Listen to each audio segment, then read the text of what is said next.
Good evening, everybody. Welcome to our City Council meeting for June 8th, 2020. And I'll start off with the Pledge of Allegiance. I pledge allegiance to the flag of the United States of America and to the republic for which it stands, one nation, under God, indivisible, with liberty and justice for all. I'll entertain a motion to approve tonight's agenda. Sullivan, so moved. Huntington, second. I'm sorry? Who's my second? Second. Huntington. Thank you. Thank you, Councilmember Huntington. Any discussion? Hearing none, all in favor? Aye. Aye. Go ahead, City Administrator Kruger, roll call for the vote, please.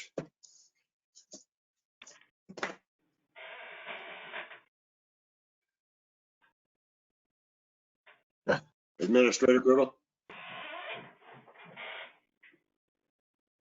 I will do the roll call. Councilmember Favalis. Aye. Councilmember Huntington. Aye. Councilmember Kirby. Aye. Councilmember Krogman. Aye. Councilmember Schleter. Aye. Councilmember Sullivan. Aye. And Mayor Hague. Aye. All right, motion passes. Okay. Next item on the docket is our consent agenda. All items on the consent agenda are considered routine and have been made available to the City Council at least 2 days in advance of the meeting. The items will be enacted in one motion. There will be no separate discussion of these items unless a council member or citizen so requests, in which event the item will be removed from the agenda and considered normal sequence. On tonight's consent agenda, we have 3 items. City Council meeting minutes for May 26, 2020, disbursement approvals through June 8th, 2020, and SAS Farm tent request. I'll entertain a motion to go ahead and get approval for tonight's consent agenda. This is Krogman, so move. Sullivan, second. Thank you. Thank you. Any discussion? Hearing none, City Administrator Kruger, if you'd be kind enough to do roll call, please. Yes, this is Jasper. Councilmember Favalis. Aye. Councilmember Huntington. Aye. Councilmember Kirby. Aye. Councilmember Krogman. Aye. Councilmember Schleter. Aye. Councilmember Sullivan. Aye. And Mayor Hague. Aye. Public comment provides an opportunity for the public to address the council on items that are not on the agenda. Comments will be limited to 5 minutes per person. Persons wishing to make a comment must sign up in advance of the meeting on the sheet provided and identify themselves by providing a name and address. Administrator Kruger, do we have anybody that is signed through you to go ahead and address City Council and public comment? I do not have anybody that has reached out to me for public comment for this meeting. Okay, I'll entertain a motion on to close public comment. Councilmember Favalis, so moved. Thank you. Councilmember Huntington, second. Thank you. Administrator Kruger, if you'd be kind enough to go ahead and call roll call, please. Yes. Councilmember Favalis. Aye. Councilmember Huntington. Aye. Councilmember Kirby. Aye. Councilmember Krogman. Aye. Councilmember Schleter. Aye. Councilmember Sullivan. Aye. And Mayor Hague. Aye. We now move on to our regular agenda. First item on the docket tonight is 6 Alpha. It's the ISD City Joint Meeting Memo. Administrator Kruger. Mayor Hague, members of And Jasper, we have several of our school board members are on. They can't talk. Just want to. Okay. And I am looking at, thank you, Bridget. I'm looking at Gretchen is on, and it looks like Marina is on. Aaron and Matt should be there too. I believe Matt's on. For some reason, if you guys can hear me, if you restart the application, because I can't give you access right now to be a panelist, they can hear hear us, and I can actually, maybe this will work. I can unmute them. And that should actually work, I think, instead of trying to do that. So I've unmuted Gretchen. She's now self-muted. So Gretchen, if you want to give it a test. Test, can you hear me? We can hear you. Perfect, I'll mute myself back. Okay. And then Erina, can you give us a test as well?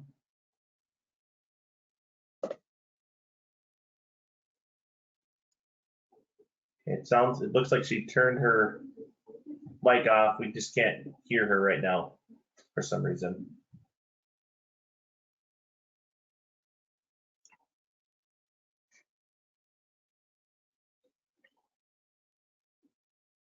Now can you hear me? We can hear you. Perfect. Very good. And I think that's everybody. If I missed anybody, let me know, but I'm looking at the list of attendees right now. I don't see any other school board members. Jasper, this is Matt. Can you hear me? We can hear you, Matt. So with that, apologize for any technical difficulties, and I'll just kind of jump in and get started. Really what we do here is generally meet occasionally. Last year we met one time just to talk about things and kind of have a open channel of communication between the school district and the city of Sueur. Marlene and I have been working together. We generally meet, I'd say on average, probably about once a month to just talk about happenings internally about what's going on here. Really, this could spur another meeting. We don't know. It's just we'd like to have a conversation about a couple things that are currently going on here. So Marlene and I came up with an agenda, just a Sueur Community Center update to talk with the school board about that. Kind of tied to that, community education and recreation programming update, and then really what potentially a kind of a referendum update from the school district. If there's any other things that we'd like to talk about a little bit more, we definitely can. So if it's all right, I'll just kind of start in and kind of give an update about the Sueur Community Center and where we're at right now. So on May 26th, the City Council, the Sueur City Council, took action to give direction to myself to basically prepare to continue to have the facility closed indefinitely until there's some outside funding that comes in potentially from some of these stimulus packages. And this is completely due to COVID-19, and really what the issue is we have a revenue problem. We've been closed for 2.5 months, almost 2.5 months right now, and during that whole time we're unable to receive any revenues, but there are some pretty substantial facility costs that we incur throughout the year. And really right now the only input that we're having or that we're accounting for is tax revenue. So the city of Sueur designated $506,000 in tax revenue, which is pretty much in line with what we do consistently year to year. But really that's our only form of revenue right now. I know there's a lot of discussion out there about the community center right now. There's a recent article in the Southern Minnesota News, the Sueur News or County News about the facility. So I'm getting a lot of questions. Just know that I'm going to be going through the questions. I hope to have a like a open house type Q&A, likely done virtually due to what we have going on right now. But just to answer some of the questions that I'm getting from the public, know that most everything that has been asked is something that we've discussed either at the Personnel and Budget Committee or at City Council at that level. But right now it's just the mass media is getting a hold of it, and more people are learning of this. So know that I intend on doing that and trying to get as much information out there as possible. But at the end of the day, what really drove this decision from staff recommendation to a city council direction is just the financial responsibility of not ending the year in deficit and looking at our revenues and trying to project some things out. So we have a lot of passionate community members that want to see the facility open, and I think everybody on council and staff wants to see it open, but we're just trying to be as financially responsible as possible to endure this current storm with COVID-19, and also if there's any fallout with future membership revenues and things like that. So we're watching it very closely. If we ever have a chance, or if there's availability, we will open the facility. One major concern that we've been talking to are the hockey associations in the school district about hockey. I'm confident we'll be able to find a path forward to open that up if hockey is available to be played this fall. So generally we make ice end of September, so we have a little bit of time to wait for the governing bodies to adjust and give some guidance as far as what's going to happen with youth sports this fall. But we are communicating. We've been communicating with those groups for about a month now, basically since we started really looking at this at a city council and a personnel and budget committee level. So just a summary on July 1st, staff will be reduced, so the facility will continue to be closed. But right now we have 3 FTE full-time equivalent employees. That's going to be reduced to 0.4. And with that reduction, we feel there's still going to be a need to look at the budget and form a budget in 2021 that really reflects what's going on with the facility and memberships. But at the end of the day, if we have the ability to open up, let's say some stimulus dollars, everything is ready to be opened up as quick as possible. So we have preparedness plans in place for the facility to be able to open up right now if we could. The outdoor pool's ready to go. If we want to open it up, we can. It's 7 to 9 days to get that filled up and everything going. So if we are able to do it, we will do it, and we will be able to do it as quickly as we can. So we are working with the hockey groups, very closely. So and we've invited those groups to participate in our 2021 budget discussions at the personnel and budget committee levels. Any questions? And I'll reiterate, I'm getting a lot of questions, comments from the public, and we will address all of those. I will. But are there any questions from the school board or city council about what's going on? And I don't think I said this, but we do have the ability to open up on Wednesday, the 10th. So we meet all the criteria. We have plans in place. If we do want to open up, it's a 100% financial decision at this point. So any questions? Oh, yep, yeah. Go ahead, Mayor Hague. I think it'd probably be wise to go ahead and just let the community as well as the ISD know exactly what kind of potential loss we're looking at should we go ahead and decide to open the community center, so everybody's aware of that number. And I think it's probably also wise to go ahead and say, tell the people just exactly what the percentage of people are within the city of Sueur that actually had utilized the community center. Now with the COVID, what the numbers potentially look like and why that could be part of the decision, not only financially, but also because of the COVID-19 situation. Yeah, so we've done some revenue or some projections, budget projections to the end of the year. And it was at the last city council meeting. And some of the scenarios that we ran were basically opening up the facility, just the fitness center only under pandemic conditions, kind of like what we're experiencing right now.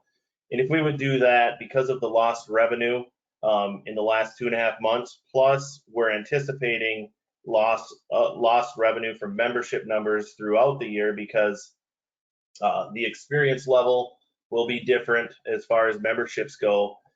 People won't have 24/7 access. You'll have to sign up for shifts, things of that nature. There's a percentage of people in the community that have indicated that, yeah, we're willing to pay that full membership rate, which is great. They want to support the facility, but there are probably people out in the community that are also impacted by COVID-19 that just can't afford to continue their membership. So we're anticipating a loss of revenue, conservatively, 40 to 60%. So, 50% loss in revenue just from people not being able to use the facility the way that they would like to. So, or people that potentially have bought some fitness equipment or have went elsewhere to do this.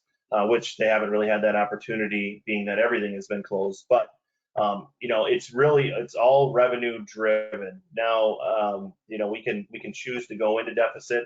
It's not recommended. We can reallocate some funds, but we don't have any sort of reserves for the community center. That fund itself is in deficit and has been for quite some time. Revenue numbers last year for 2019, as we went through the 2019 audit, revenue numbers did not continue to trend the way that they were over the last 5 years, and revenues actually dropped off by about 15%. So there was actually an increase in the deficit last year because of mostly revenue drop off with memberships and other things. So there's some things that we need to work through the 2021 budget, and we're gonna go at them head on and try to develop a plan that helps us continue to have the facility and do it financially in a financially responsible manner. You know, as far as membership goes, I think, Mayor, you asked the question. You know, roughly right now, there's about 550, or there were about 550 total members. So if you look at, you know, percentage of the community, it'd be nice to have more people be members and support the facility. But right now we're at about 8% of the community is actually a member, if you look at it on a per capita basis. So we're trying, our ultimate goal with making this decision is to not have an adverse tax impact on the community in the future. So if we would go into deficit this year because of you know, some decisions we make, that would just be basically passing that along to the individuals and the businesses paying taxes in Sueur in future years. So we're trying to make the best decision financially. Everybody, I don't think there's any question, everybody wants to see the facility open and the outdoor pool open. I mean, on a day like today, it would be great to have that pool open, and we know it, and it breaks our heart to see it close. So yeah, I think that answers your questions, Mayor. If I missed something, please let me know. Thank you. That's perfect. I just wanted to make sure that those that are listening are thoroughly aware of what's all gone into this decision. It's not something that any of us took lightly, but we have fiduciary responsibility to our taxpayers, and we certainly don't want to go ahead and look at a potential huge tax increase for 2021 to go ahead and pay off something that we can't use in 2020. So thank you. Yeah.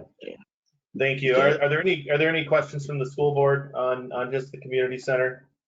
Well, Jasper, I have a question and then maybe a comment. I mean, or a comment and then a question. I guess it's more the order. I mean, I think we would support, certainly we understand as a school board having to make tough decisions and wanting to be financially responsible, but I know I took part in the planning when the comprehensive plan was done for the city, and I think everyone identified the community center as an asset for our community. So would like to be supportive in figuring out how we bring that back online, because I think for our families, I know in addition to things like hockey and ice skating and the swimming pool, you know, we had our 4-H meetings there. I mean, it gets used in that community center spirit. So hopeful in putting a +1 for you guys continuing to work to get it reopened.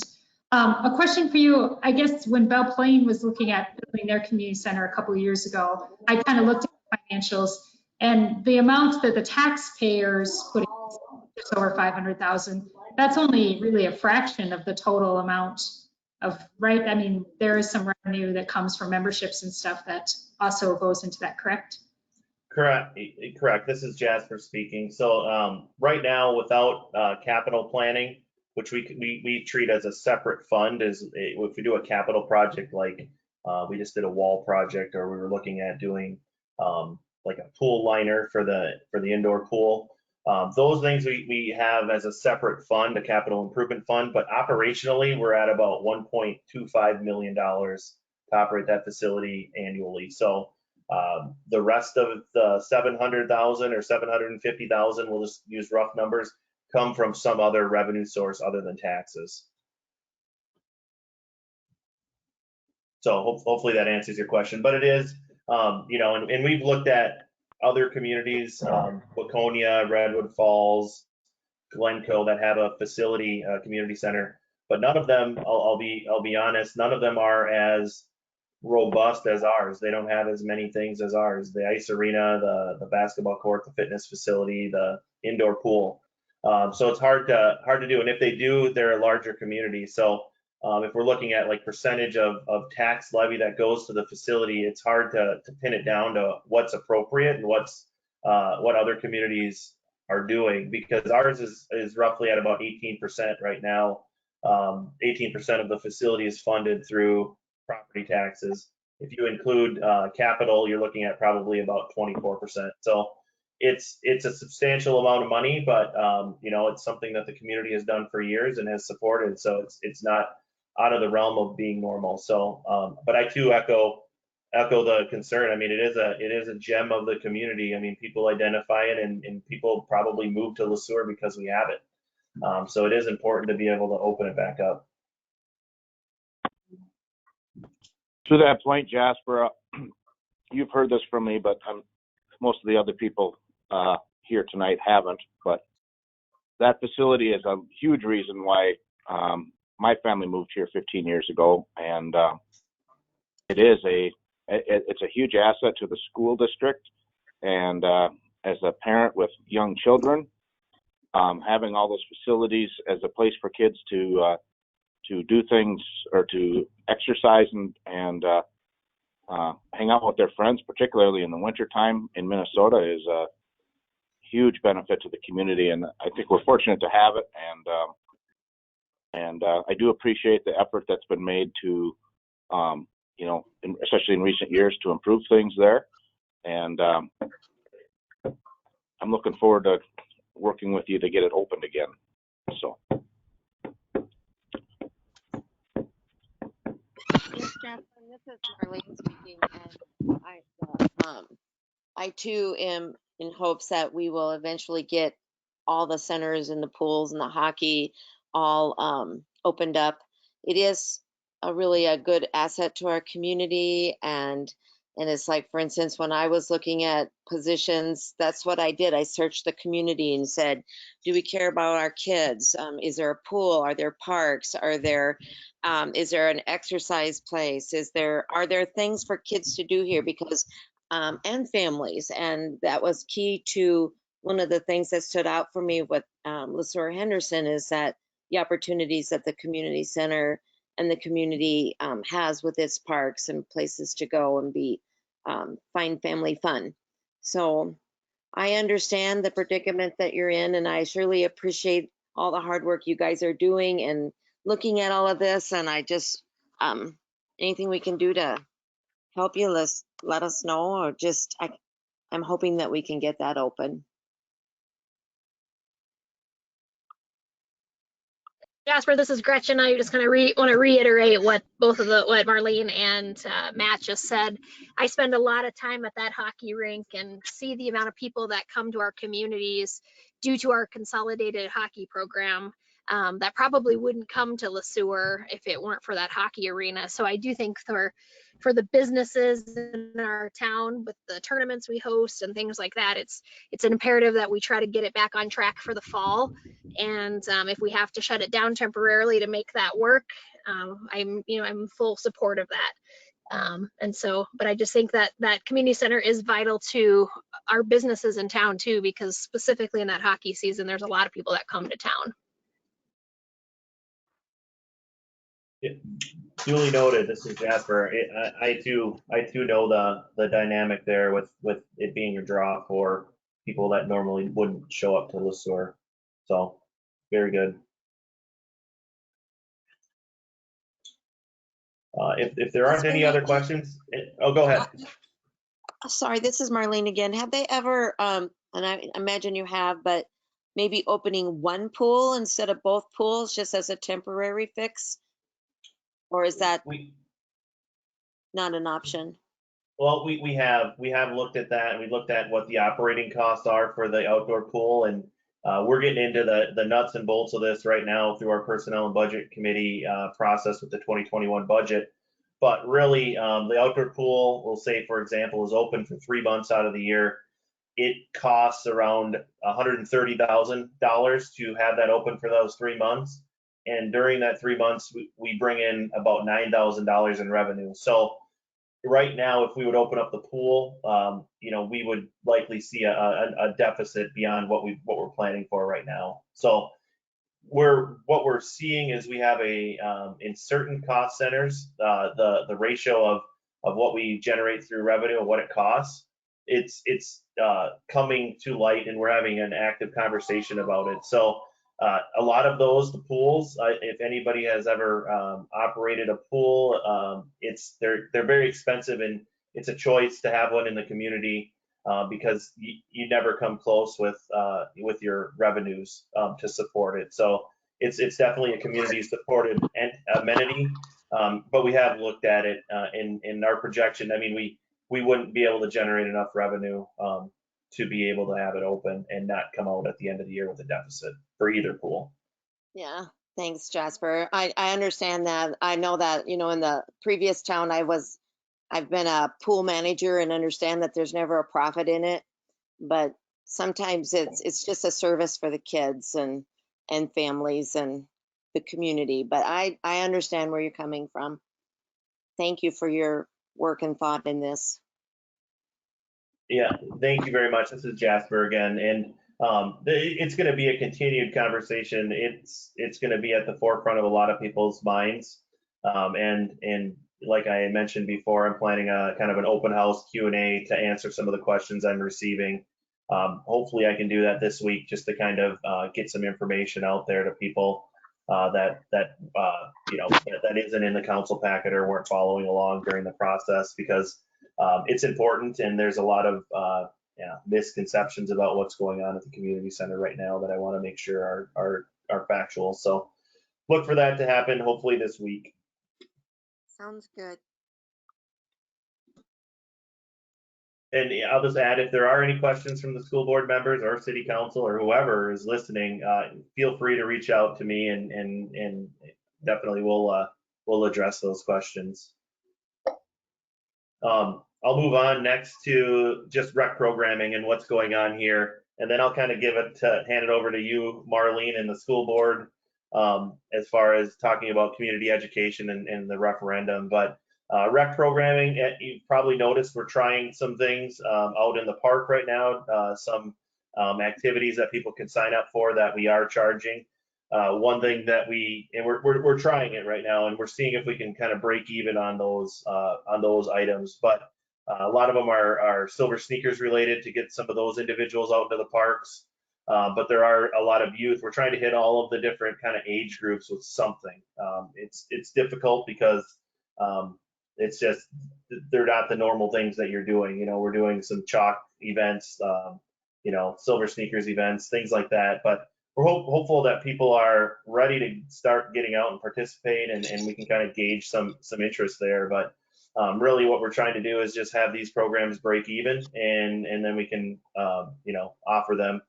And we're going to have to talk about this, and likely we'll have another discussion at the next city council meeting on the 22nd, just to give an update as far as if there have been any changes, because really a lot of the things that we're doing take effect on July 1st. So but yeah, we're trying some new things as far as programming goes, but we have to follow some of those. Well, we have to follow the guidelines for group sizes and social distancing, which also adds another level of difficulty.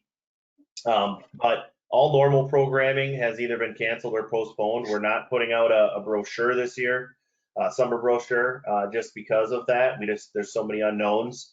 There are certain events like safety camp that we're saying are postponed, and we hope to be able to have those happen. Normally that would have happened last week, I believe, and it's a really well attended, really good group. But one of the challenges that we're having with the safety camp is getting people to actually, some of the presenters that normally show up to show up, because they're also impacted by COVID-19. So it's a challenge, but it's what we're here for, to try to work through these things. But we're rec programming is also something I get a lot of questions about and a lot of calls about, and asking, geez, I need something for my kid to do, or I'm really want to start doing this class again, or water aerobics, things like that. And it's all important stuff, and I'll reiterate, we want to open up, and we will as soon as we think we can without having an adverse financial impact on the taxpayers of Sueur. So any questions about rec programming right now from anybody? Okay. And again, if there are any questions, feel free to reach out to me offline. Marlene, I'll hand it over to you to kind of talk about your community education piece and a little referendum update. So I'm done with my part. All right. The community ed is very similar to your scenarios. We are trying to do some different things with classes. We're posting them out on our Facebook if we are having a class. We have to limit it to 10, including the instructor if it's on site. Social distancing and all the CDC guidelines that we have to follow for those. So it's a little bit different, but Nate's trying to think outside the box.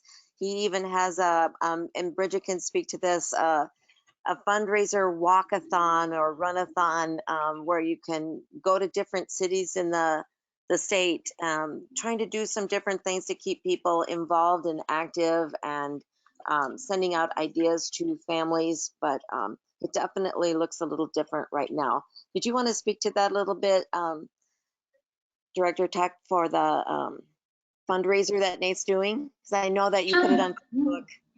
Yeah, That you and were Sean off is, and running to some city. I'm on my way to Ely. So there are 3 destinations that you can log miles towards. And I know Sean's sits on this community ed council as well. So yep, I got 30 miles in on my way to Ely, and then you just record your miles. And the goal is kind of to do some fundraising for community ed, because obviously we've lost out on some of our big funding opportunities as well, some of our programs that bring in money for us. So it's just to have fun. When you get to your destination, you will get sent a goodie bag from the cities that you have selected to try to go to. So you can go to St. Cloud, Duluth, or Ely, depending on the distance you want to travel. You have all summer to record your miles, and then when you get there, you will get a bag from that Chamber of Commerce. So I think it's kind of a fun way to get out and do something. You can get the t-shirt at the end to brag that you participated in our program. So invite everybody to think about signing up. It's just kind of a fun way to, maybe if you don't, I've run the Giant Days race every year for the last 20 years or something obnoxious, except the year I had a kid. So, a fun way to replace that. Yep. And then Superintendent Johnson. and we are having our Superintendent Johnson. Question. so we're going to continue our summer school program.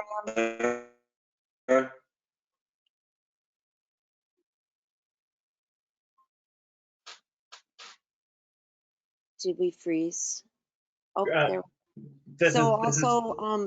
We are going to continue our, I'm sorry, we're Sorry. I know, sorry. I think the mayor had a question. And Mayor Hague, your audio was kind of breaking up a little bit. So I don't know. Mayor Hague, do you have a question? Yes, I do. Superintendent Johnson, the question would be, you mentioned that you're doing postings on Facebook. Do you also have an independent school district website that you're posting this information on for the community? Because not everybody uses Facebook. Yes, we do. They have there's a community ed site on our website where people can go in and look. They have their individual. Thank you so much.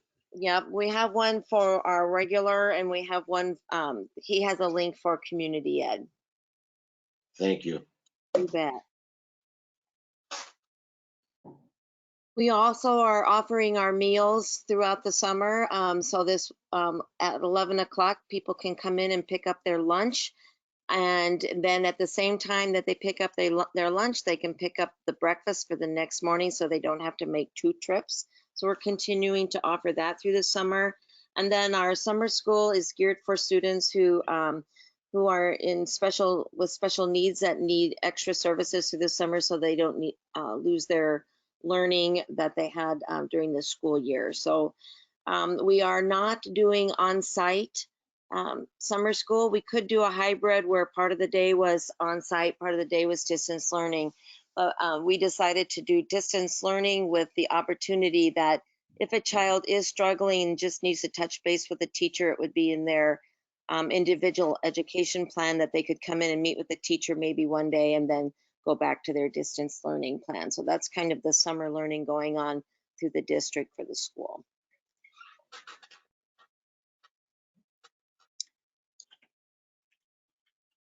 Do you want me to go into the referendum, Director Tucker, or do you wish to take that piece?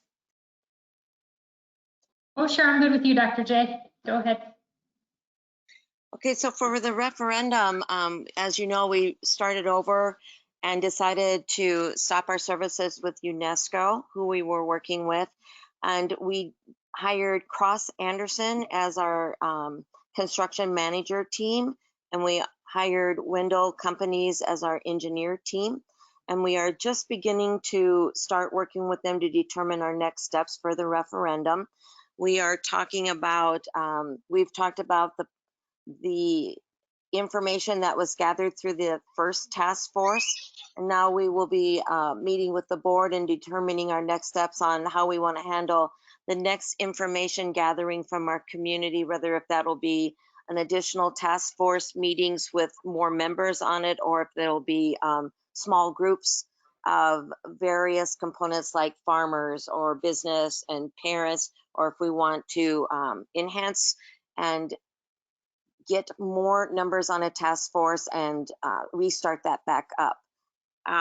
So we're just basically starting from scratch again so that we can ensure that we progress with the idea of getting more input from our community so that they understand the needs of our district and we understand the needs of the community and how we can work together to provide a school that's a safe place to learn.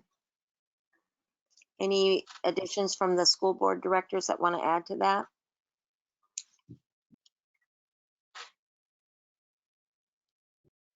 I think, Marlene, the only thing is that that Gene Dwyer's group, Sueur Engineering, is also part of working with Wendell Companies on the architecture and engineering. So we did choose to use a local firm to help us with that. And so that was one thing that I just wanted to make sure you guys were aware of.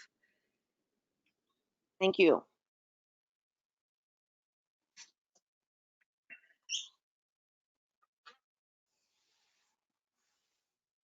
That's kind of where we're at.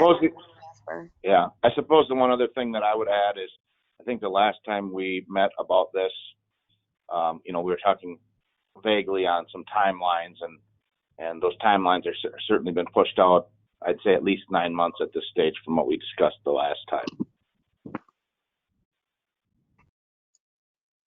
So we may be looking at a February or April, but there is no timeline or anything set by our board because we just, we want to be able to do the right work for the right reasons, and then the timeline will come along as we determine that our work is completed and it's ready to go for a vote.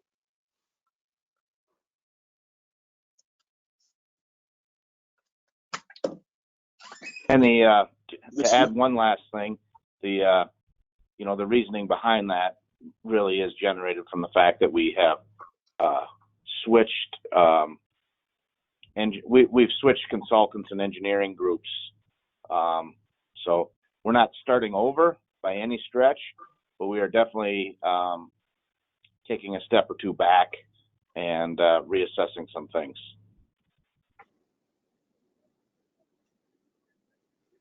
This is Mayor Haig. I have a question for either the superintendent or any of the school board members regarding the survey that was sent out to the citizens of both Sueur and Henderson, as well as the townships. What kind of percentage of feedback did you get back that responded to the survey? Oh boy, you're going to test our memories here. I don't remember exactly what it was. I remember that I felt pretty confident about it, and we had, as a percentage of the population, we had roughly the same percentage from Henderson. Like, of course, we had more numbers from Sueur than from Henderson, just based on population size, but we had roughly the same percentages in terms of the sampling. So we had just maybe a slightly higher percentage of Henderson than Sueur, but not by much. And so I thought it gave us, I think we have to do the task force and we have to do additional conversations to make sure we get more voices in the process, but I think it gave us a good sort of, where is the community? Because at that point we had no idea what people were thinking. And so at least we know that there's some support for us and we have kind of a general price point. And then from there, we just need to keep gathering input. I'm going to jump in there, Thank you, Greg. I Director don't Tuck. remember Appreciate the, that. Yeah, Greg, I don't remember Go ahead, the Matt. exact percentage. Yeah, but the consultant we were using told us that the response rate was very good, and they were very pleased with that. It was higher than they usually see. Well, that's fantastic news. I figured that there had to be some good numbers, but you know, as we all know, getting buy-in from the community, that's paramount, you know, moving forward on any of these things. So great job. Great to the communities for responding. And I the think nice thing about the here- survey, it was a nice indicator that people wanted to do something. We weren't sure exactly, Right. you know, it wasn't the intention of the survey to know exactly what to do, but just an indicator of do our communities want to do something to enhance our facilities? Yeah, and I was just gonna add, I think we found out people are passionate about our schools, which is a great thing. Not unlike you're finding out about the community center, right? We know people are passionate Right. about LSH, so it's just the right path forward. Members of council, you guys have any questions at all for anybody on school board or for the superintendent?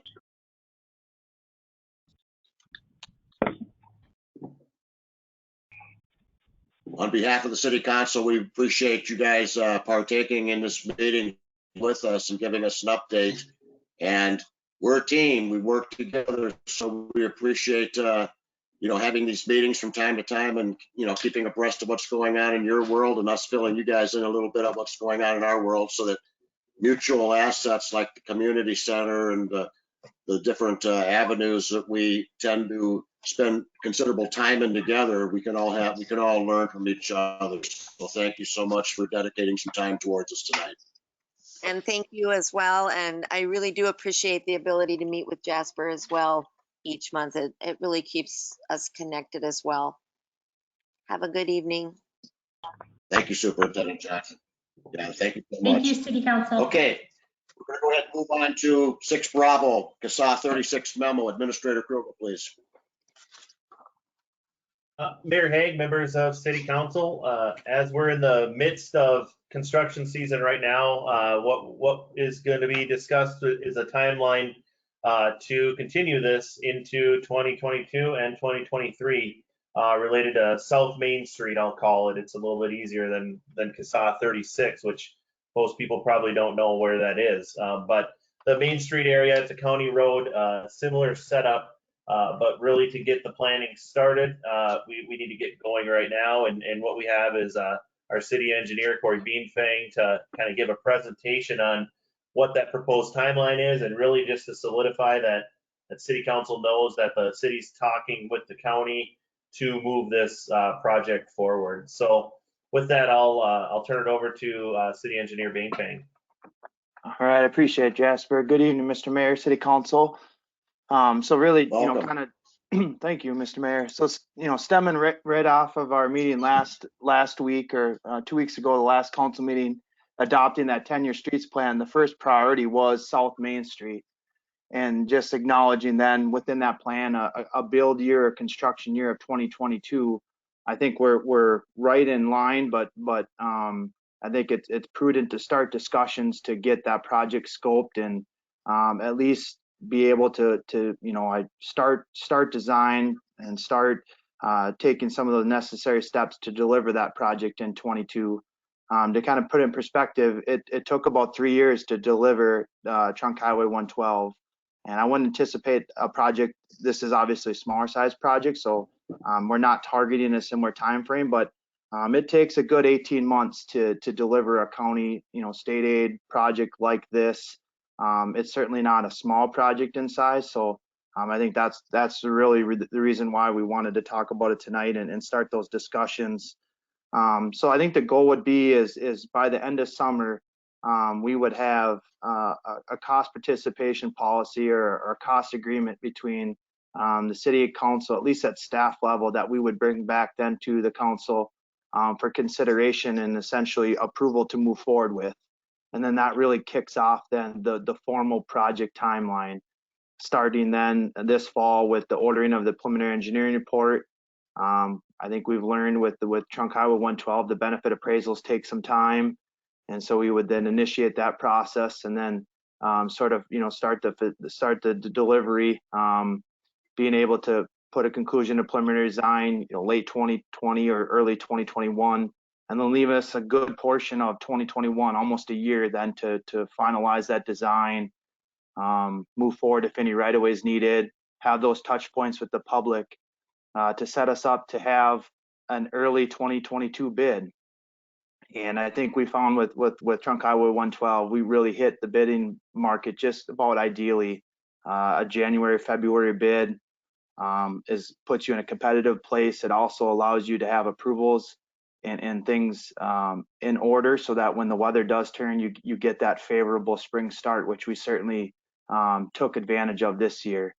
And then that would lead us then to that starting of spring of 22, looking at a completion then a fall of 22, and then a final completion then the summer following. So that's a roughed out schedule. This is something certainly that would get solidified, and dates are obviously subject to change, but just kind of laying out and identifying why we're talking about it tonight.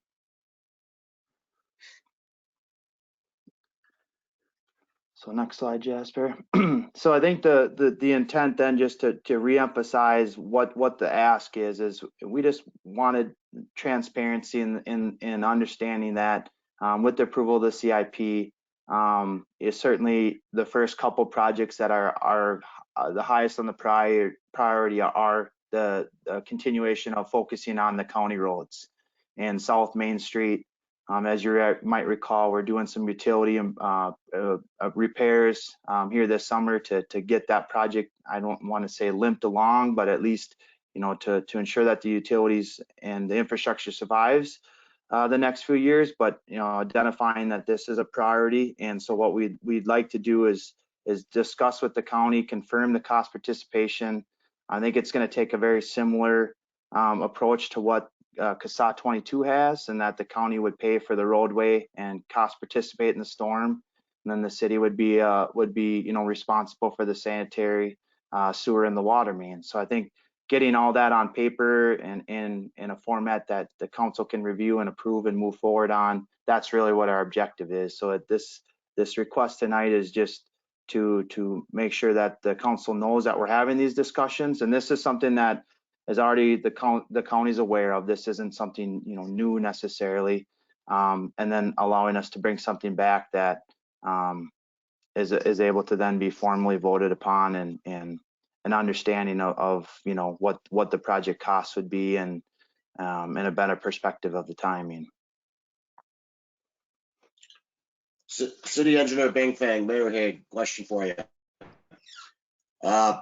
For South Main Street, wasn't it right around 2008, 2009 timeframe when they did construction on South Main Street? And at that time, was that also utilities, or was that just the road surface? It was definitely not the utilities. I know the county did some work on what would be 36 leading up into town, and Right.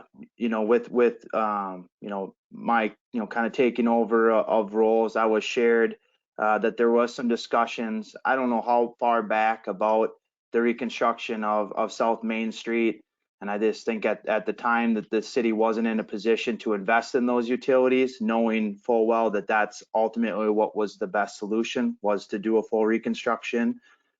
So I think that either the county did, some pavement rehabilitation, or my understanding was that the project wasn't actually even completed to the extent that it was originally planned. It was passed upon. So I can't speak to the exact specifics of that 2008, 2009, but definitely didn't address the underground infrastructure. And at least from a city perspective, beyond the visible deterioration of the roadway, that is what is of concern and really the reason why it's the greatest priority from the standpoint of the city. Do we have any idea when the utilities portion was done on CASA 36? What year that may have been? And I ask because when we look at like our 40-year pavement management plan, we're basically using that as an assumption that every 40 years the utilities get replaced, correct? It depends. I would say if you're really, starting to plan out for utilities, and certainly the products and the materials that we're putting in, say on this trunk highway 112 turnback, I would say that an industry would actually be planning for utilities of longer life than that. I think defendably, PVC, sanitary sewer, ductile iron, water main, those utilities installed correctly. I'd like to think you could maybe defend getting double that life. So what you're hoping to see is that in 40 years, there's defendably a failure of the road pavement, but you can be looking at pavement rehabilitations, whether it be reclaims or full depth mill and overlays, where you can just focus on that true roadway surface itself. And those utilities are able to survive and span another full pavement cycle. That's certainly our goal, and I think the industry is showing that with the materials that we have today. Okay, thank you. I appreciate that.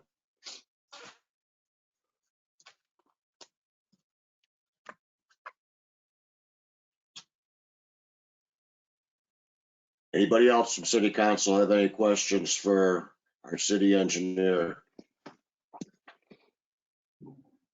Mayor Hague, this is Jasper talking. I just want to reiterate what we're looking for is just a motion to approve the start of staff discussion. So really just to give our consent to really start talking to the county about this.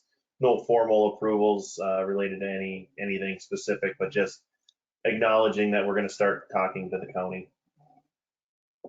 Sounds great. With that said, I'll entertain a motion to approve the start of discussions with the county related to the CASA 36 improvements project consistent with the approved CIP. Councilmember Schleter, so moved. Member Thank you, Favalis, sir. second. That was Councilmember Favalis for the second. Yes. Okay, is there any additional discussion? Hearing none, if our city administrator be kind enough to go ahead and do the roll call for the vote, please. Yes, sir. Councilmember Favalis? Aye. Councilmember Huntington? Aye. Councilmember Kirby? Aye. Councilmember Krogman? Aye. Councilmember Schleter? Aye. Councilmember Sullivan? Aye. And Mayor Hague. Aye. Motion passes. Okay, I'm going to request that we take a 5-minute recess before we move on to TIF, because I think the next agenda item, 6 Charlie, is going to be rather lengthy, and we're at about an hour into this meeting. So why don't we go ahead and take a 5-minute break for the cause, and let's be back here at 7:30, please. Can I go ahead and get a motion to enter a recess period? Sullivan, so moved. Is there a Krogman. second? Krogman, second. All in favor? All in Aye. favor? Aye. Aye. Aye. See you at 7:30, gentlemen.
Jasper, you there?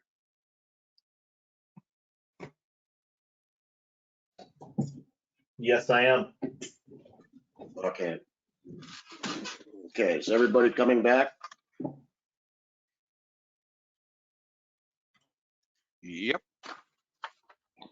Okay, Yeah. great. Thank you, everybody. It is now 7:30. I'll entertain a motion to reconvene the meeting. This is Newell, so move. Second, Sullivan.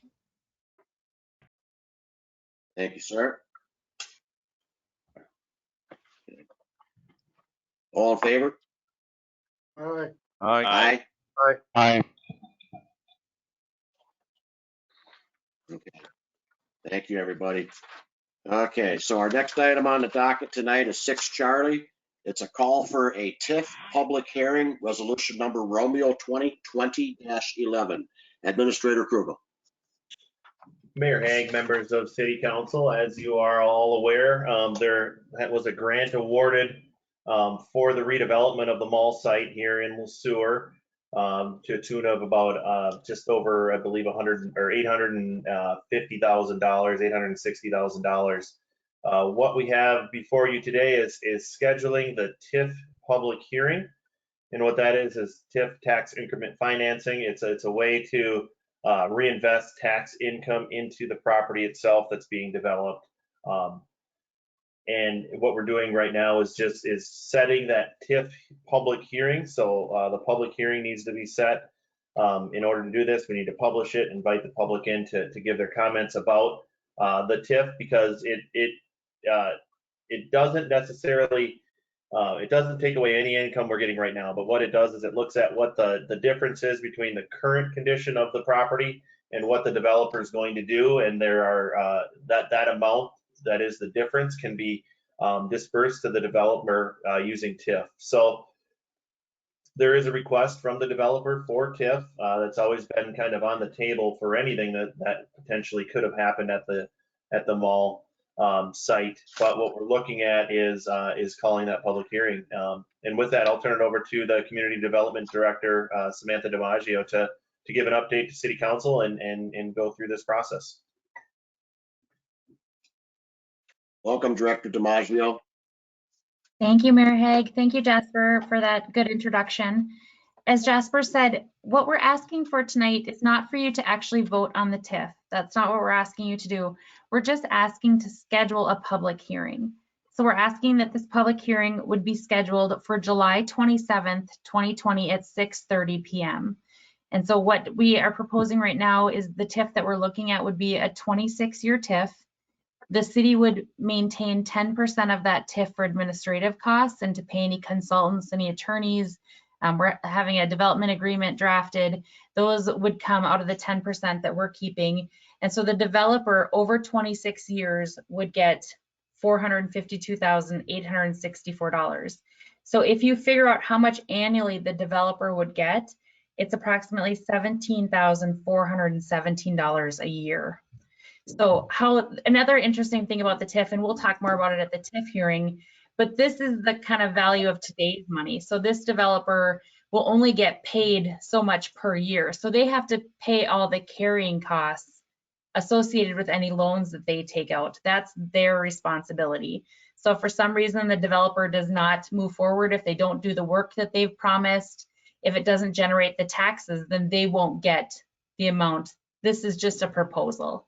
You know, they won't get the full amount if they don't put in the work. If the tax base doesn't show up at a certain amount, they may not get that, but this is the most they would ever get. So if their taxes are higher and it generates more, the city would just take that and put it back into our fund. But as I said, I'm not asking you to vote on that tonight. I'm just asking you to help me schedule this public hearing for July 27th. I did want to talk about a few other subsidies, but before I go on to those, did you have any questions about the TIF, or do you understand that tonight I'm just asking you to schedule the public hearing? Any other questions? Director DiMaggio, Mayor Hague. Yes, I do. A couple of questions. I guess what my main question would be is what kind of financial impact will this have on the citizens of Sueur during this 26 years of the TIF, should this get approved? Yep, so it's kind of interesting because Do we have the any tax, information on that? I have a little bit of it. You'll see more at the actual public hearing, but it's kind of interesting because the taxes that are paid on the mall right now will continue to get those. So I want people to think of the TIF, let's say we're getting $1 right now for those taxes. This developer has to do improvements to the mall, and if they do those improvements, we'll start getting $2. We're going to continue to keep our $1, and we're going to give that developer back that dollar to help bring the cost of these improvements down a little bit. But we'll still continue to get our taxes. You can never fully take away 100% of the taxes. So the taxes to the land will always be there, and we'll actually continue to maintain the taxes on the mall. But over the time, so basically this shouldn't have an impact on anyone else. If he doesn't do these, then he won't get that increment. Okay. So it's really coming from the improvements that this developer makes is where that increment comes from. So if they don't make any of the improvements, that increment isn't there. Okay. But from a city perspective, we'll continue to get the original taxes on the mall. Okay. And what are the original taxes on the mall? Do we have that number? I don't have that number right now of what they're paying, but we do have that, and you'll see that the night of the hearing. We'll actually show you what those are and how much that means every year. There'll actually be a payment schedule so that the developer will know how much they're getting every year and how much we're getting every year. So that'll be part of our TIF plan that we'll have organized. And I guess my We've next just run question some would be rough for numbers, city and that's where, oh, I'm sorry, we've just run some rough numbers, and that's where that amount has come from that we've been negotiating with. Okay. I guess my next question would be more for our city administrator. I noticed in the handout that we're talking about doing the parking lot maintenance and snow removal for that 26 years. What would be the annual cost to the city for that? Could we go on to the next page, Jasper? I'm sorry to interrupt, but maybe this will make more sense on the next page. So what we've been negotiating with the owner of the mall is the first thing that you'll see, and we're actually going to have a separate public hearing on this. And this public hearing is scheduled for you guys for June 22nd, which is your next meeting, and for the EDA at their next meeting. So these will also be public hearings that we're looking at these incentives. And so the first incentive that we're talking about is the EDA, as you know, is owed some money on the mall. I'm having Zach run the numbers now. We have received some payments back. So I don't think the EDA is losing the full $396,000, but I don't think we earned any additional interest on that money. So I'm figuring out that number right now. But what we're asking for is, in lieu of being paid that back, we're asking that they give us the right of way that we need to create Main Street, put Main Street back in its place.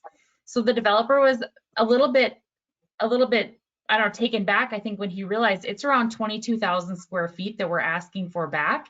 But I reminded him that we've also got some funds that we didn't make any interest on. So we kind of both have a little bit of skin in the game. But if we were to get that portion back, we would have to come up with some money to demo Main Street and to relocate the utilities. If you look at the mall right now, you can see some very large green boxes on the west side of the mall. Those are all the utilities that are running portions of downtown.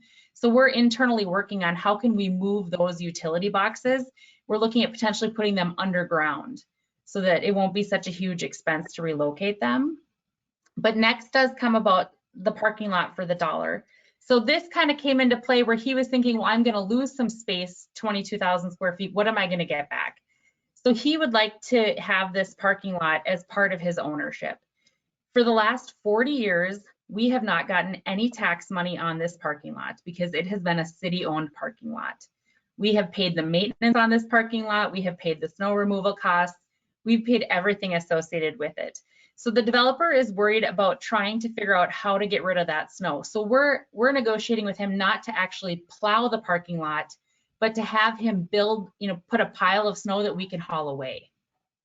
That's what that cost is for. So we're not going to be, we talked about it, and we'll see if he comes back with something different, but he has tenants in there that really want quick service. And from a city standpoint, we have public streets that are our main priority, not parking lots. So that's something that if he wants to have a super prompt service, he should really hire a private snow removal company. but it does accumulate. As you've seen, we pile snow there too. The amount of snow that parking lot can get is huge. So I'm sure they do have some concerns about what will they do with this? Where would it go? So that's something that we said we would help them with. We'll help them move that snow away for the next 10 years, but it is their responsibility to maintain that parking lot. And the And next I do part, apologize. I want to just say I do apologize if I'm asking questions that really have nothing to do with the Romeo 2020-11 resolution, but these were just some questions that have come up in preparation for tonight's meeting that I thought would be beneficial to get some answers for the benefit of everybody on city council. So thank you. sir, I completely agree. And some of this is a lot of moving of pieces and it can be very confusing. So if anyone has any questions, please let me know. I want to make sure. But the next part is it talks about the reconstruction of Main Street. So it looks like a huge amount. We have 1.2 million and we have 300,000 for the utilities and 300,000 for the demo. So we're at $1.8 million. DEED is going to give us $857,000, but only if we spend $857,000. So if we spend only 600,000, they're only going to give us 600,000. So we're right now at 1.8. So we're a little bit over our portion of the match, but maybe only 140,000 or something like that. But I'm hoping that if we can bid some of these things at a package, that we will have some savings. But what our intention is, and this will come in the road too, down the road, this will be something that we'll have to come back to you and ask if you're willing to bond for our portion of that road. So this is definitely something that there's going to be more meetings about this to try to figure out how we're paying for that. But the good news is if we can bond for 20 or 30 years, that will give us time to pay back for these costs to put Main Street back in. And also having half the money to pay for it, I think is huge. If we had to come up with 1.8 million on our own, I don't know that we would have it. So the next page, if you go on to the next page, it talks about what we're asking the EDA to do. So I want the city council to know that you're taking a chunk, but the EDA is also taking a chunk. Of course, they'll have to do a lien release on what the 396,000. Like I said, we didn't get the interest on that, but I'm hoping that we at least got our principal back, which is good news. We're also going to ask the EDA to do a forgivable loan for $300,000 for the facade. In return, we're asking the developer to put in $700,000. Once they put in $700,000 and show us that they put that in, then we'll reimburse them the $300,000. So they're going to have to put in their money first, and we're going to reimburse them. And again, that parking lot is very interesting. It appears the EDA owns a portion of that parking lot and the city council owns a portion of that parking lot. So that's why both of you will have to authorize the sale of it for $1. So as I said, lots of moving pieces. We are going to have lots of meetings. One of our fabulous members did look. It looks like the 2020 taxes on the mall right now is $36,904. But that's of course divided by the 3 jurisdictions. But that will continue. The county, the school district, and the city will continue to get that in taxes. That will not go away. Thank you for looking that up for me. Yeah, so as I said, lots of moving pieces, but you're going to have lots of public hearings coming up. And I look forward to having good conversations with the community about this. And as I said, if we decide not to do this, that's okay. But I don't know that DEED is going to come forward with this money again in the future. And I don't know that the developer will continue to move forward. I guess that would be a choice that they would have to make.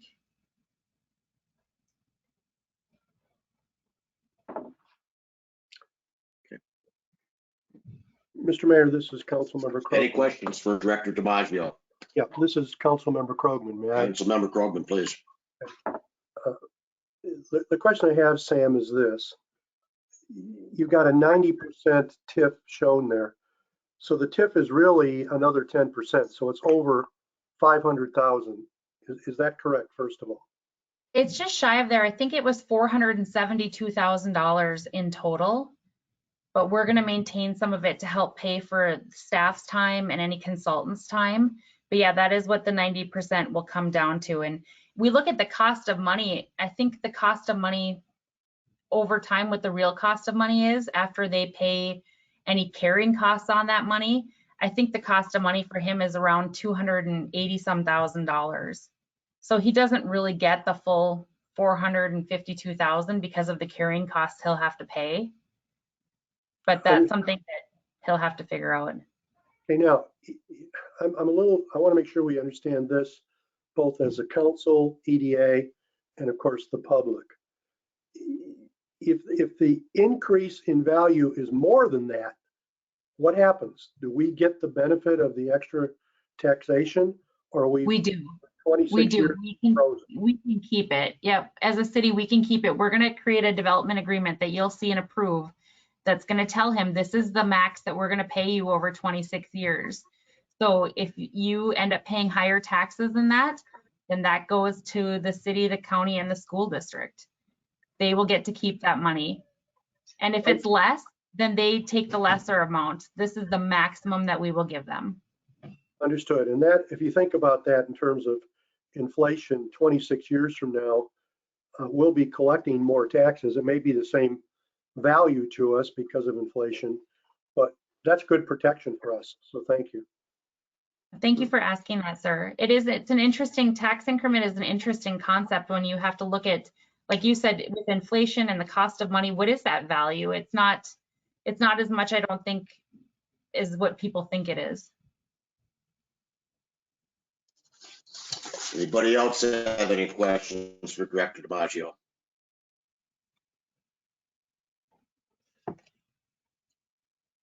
Okay, then.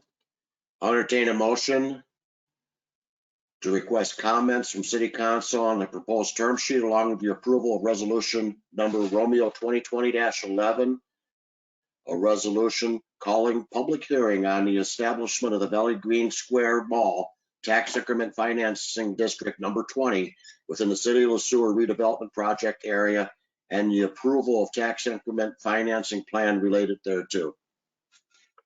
Mr. Mayor, this So is moved. Councilmember Krogman. Excuse me. Go ahead, Mr. Sullivan. I'm sorry. I was just going to say so moved by Member Sullivan. Thank you, Mrs. sir. Krogman, I would second the motion for a Thank you, resolution Councilmember Krogman.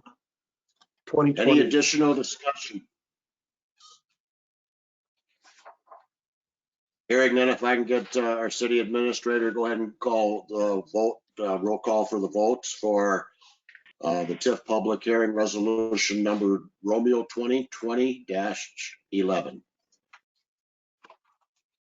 Yes, sir. Councilmember Favalis, Aye. Councilmember Huntington, Aye. Councilmember Kirby. Aye. Councilmember Krogman, Aye. Councilmember Schleter, Aye. Councilmember Sullivan, Aye. and Mayor Hague. Aye. Motion passes. Thank you, everybody. Thank you, Director DiMaggio, for the brief. Very much appreciated. Thank you, Next sir. item on the docket is 6. You're welcome. Next item on the docket is 6 Delta, the IUOE Local 49 CBA memo. Administrator Krugel. Mayor Hague, members of City Council, this is an item that was tabled at the last meeting. We had kind of a time crunch, but I wanted to at least get the contract in front of the group here at the last meeting. The direction was to bring it forward to this meeting. And what we have here is a collective bargaining agreement with our International Union of Operating Engineers group, which consists of the wastewater group, the electric group, and the public works group. So 3 different groups here that are all encompassed in here. There weren't many changes per se to the contract. We have what I feel is a good contract, but we did change some things in there significantly that took quite a bit of time to develop. So I'll just kind of give a contract summary here of what we have. The effective date of this is January 1st of 2020 through December 31st of 2021, 2-year contract. The major thing that we changed in this contract was really defining what the working hours were for the group.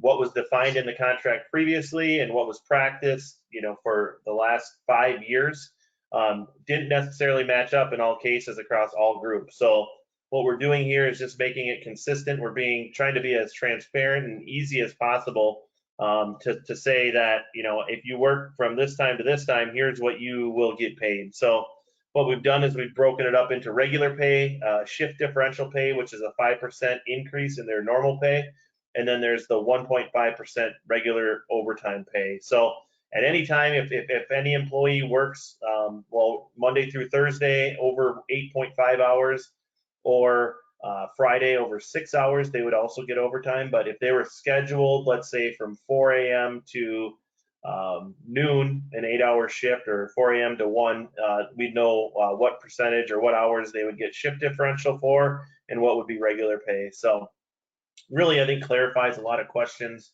To me, it really clarifies, to our managers how they can schedule people to optimize, our income or our expenditures. So I think this is a good thing, and I think the union group also feels it's a good thing. So it was a mutual agreement, and I think it really will benefit the groups and the city moving forward. Any questions about the updated working hours and how the shift differential works? Mayor Hague, Member Sullivan. Councilmember Sullivan, please.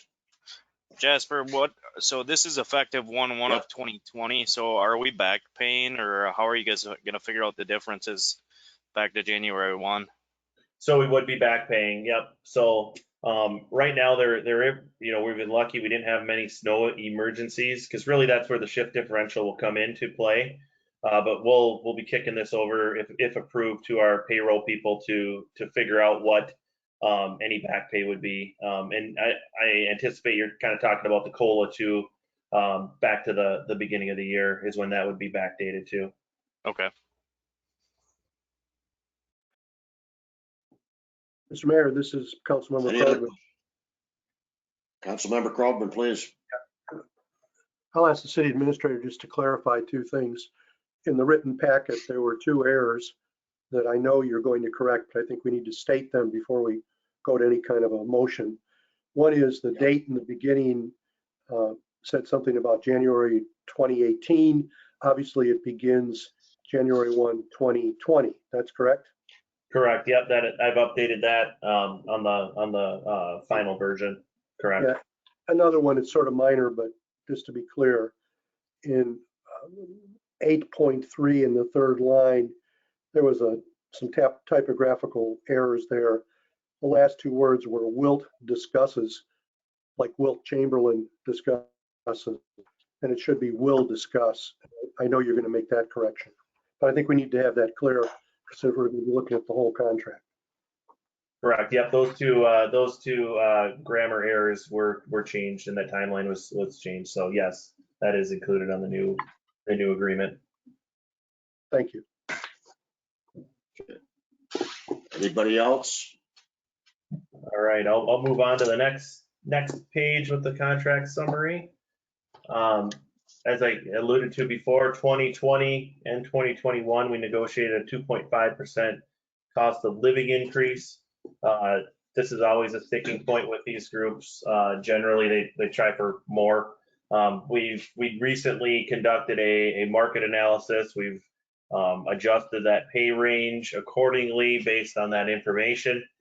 So we were able to negotiate in a 2.5% COLA without any real concessions within the contract. So I think that's a good thing, and it's fair.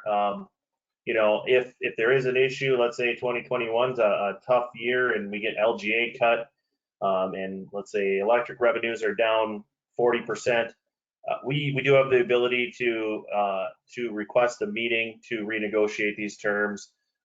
Really, it would be in their best interest to renegotiate things in lieu of, like, let's say, laying off or furloughing an employee. So we always do. These times right now are unprecedented. I just want to make sure everybody's clear that we do have the right, and as do they can request a meeting at any time to talk about these terms. So just so everybody's aware. The next thing that we talked about was the clothing allowance. So this was at $250 per year in the previous contract, and that only covered safety shoes. What we're doing is we're increasing this. Right now, we're adding jackets, overalls, safety shoes, and we previously purchased things like sweatshirts and things like that, whatever they want to purchase with their $500, as long as it's ANSI approved, if applicable. Safety shoes have to be steel toe safety shoes. But really what we're saying is you purchase these with your clothing allowance, the city will no longer be providing them unless it's personal protective equipment like what the electric department uses when they're operating near high voltage devices. So this will ultimately, this is kind of a wash as far as the value that we get as a city versus the value that the group gets. What we do hope is that the group will potentially make some of their jackets, overalls, things like that last a little bit longer if they're purchasing it with their pool of cash versus just the city giving it to them. So we're kind of going in that direction. And I've looked at other contracts. This is very similar to like the Jordan contract where they kind of put allow the employee to purchase what they would like. So, you know, somebody might have a preference of a ANSI approved Carhartt bib versus you know, another brand of bib that's ANSI approved, but the individual employee gets to make that choice now. And that's really the only changes that we have. Yeah, Marvin, you have a question? So back to the clothing. So you said that covers sweatshirts and everything else, anything else they want. But in the contract, it specifically says that $500 for safety shoes, overalls, and jackets. It doesn't go outside of that. Okay. So how are we differentiating that? Well, I you know, in the broad sense, a jacket could be a sweatshirt, a zip-up sweatshirt, something like that. That's how we're interpreting it as a city. You know, if they hit, you know, if they're at $400 for the year, they want to purchase a sweatshirt, they sure can. Really, what we're planning for as a city is that $500 will get used up every year. And as long as those things like a jacket or anything that's approved, you know, a zip-up sweatshirt, a sweatshirt, as long as it's ANSI approved, it's an eligible expense. So okay. we interpreted it more broadly than what's probably listed. And that's just something that's been communicated with the union group as well. And then are we going to strictly uniforms for everybody? We are there already. So we already have uniforms for everybody. Okay. Yep. And just to be clear on follow-up to Councilmember Sullivan's question, 17.3, the language does not have to be changed then. It's already been approved with the union reps that that language is sufficient to cover everything that Councilmember Sullivan's alluding to? Correct, yes. Like the sweat. Yep, and I didn't mention this before, but this has been voted on by the union group and has passed. That's the way I handle these. I don't want to approve it at a city council level and then get it to the group and have them make changes and have to go back. You know, your time is valuable, as is theirs, but it's more cumbersome for us to have a vote than for them to have a vote. So this has been approved as you see it, has been attached in the contract. So, but yeah, everybody's on the same page. If there are issues throughout the year and if there's something that needs to be clarified, but I don't foresee this clothing allowance being that. We have the ability of doing memos of understanding to adjust this contract as well. Anybody else have any questions for our city administrator? So Mayor, City Council, what we're looking for is a motion approving the collective bargaining agreement with the IUOE local number 49 group through 2021. So the contract that has been attached with the time and the grammar error that Councilmember Krogman has pointed out. Yeah. Yeah, that said, I'll entertain a motion to approve the collective bargaining agreement with the IUOE local number 49 group through 2021. This is Krogman, so move. Thank you, sir. Avalos, second. Okay, any additional discussion? Hearing none of City Administrator Kruger, if you'd be kind enough to go ahead and do the roll call for the vote, please, for the IUOE local number 49 collective bargaining. Yes, sir. Councilmember Favolis. Aye. Councilmember Huntington. Aye. Councilmember Kirby? Aye. Councilmember Krogman? Aye. Councilmember Schleter? Aye. Councilmember Sullivan? Aye. And Mayor Hague. Aye. Motion passes. Thank you, everybody. Next item on the docket is 6 Echo, the city attorney, request for proposal review memo. Administrator Krugel. Yes, Mayor Hague, members of City Council. Before you is the next step in the request for proposal process to acquire city attorney services for civil matters. Again, I'll just reiterate, this is just for civil matters, not prosecution. Prosecution will remain with Anderson and Skubitz moving forward. So this is just for things that we deal with as far as, open meeting law, conversations that we need to have regarding developments potentially, just those, basically everything outside of the civil realm. So, and today I want to make this as simple as possible. City Council can get into a discussion about the various groups. I have vetted them as far as their references go. Looking at them, I know we have worked personally with a couple of them on this list, so I think City Council or some City Council members may have some experience with them. But really, what I would like to do is just kind of simplify it. We can definitely have a discussion. But what I would hope is that I can get the top 3 candidates from each City Council member, kind of do a real-time tally of that, and then hopefully by the end of this exercise, we can get 2 or 3 candidates that we can invite back on the June 22nd meeting. So I want to talk a little bit about the meeting itself right now, based on the conditions that we have and the social distancing requirements. It's not looking like we will be able to meet in person on the 22nd. So that would be a virtual meeting that we would hold this interview virtually. I want to put it out there that if it's important, if you think it's important to have that interview in person, we can always postpone, kind of modify the process date to push it out maybe into July. I don't know. I don't think anybody knows when potentially we could meet in person.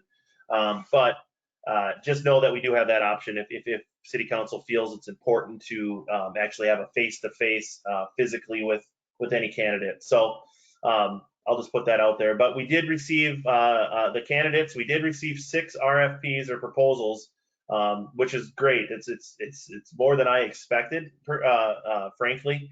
I was expecting, I think I kind of said 3 to 4, but yeah, we got 6, which is good. So we got options and we can look at it.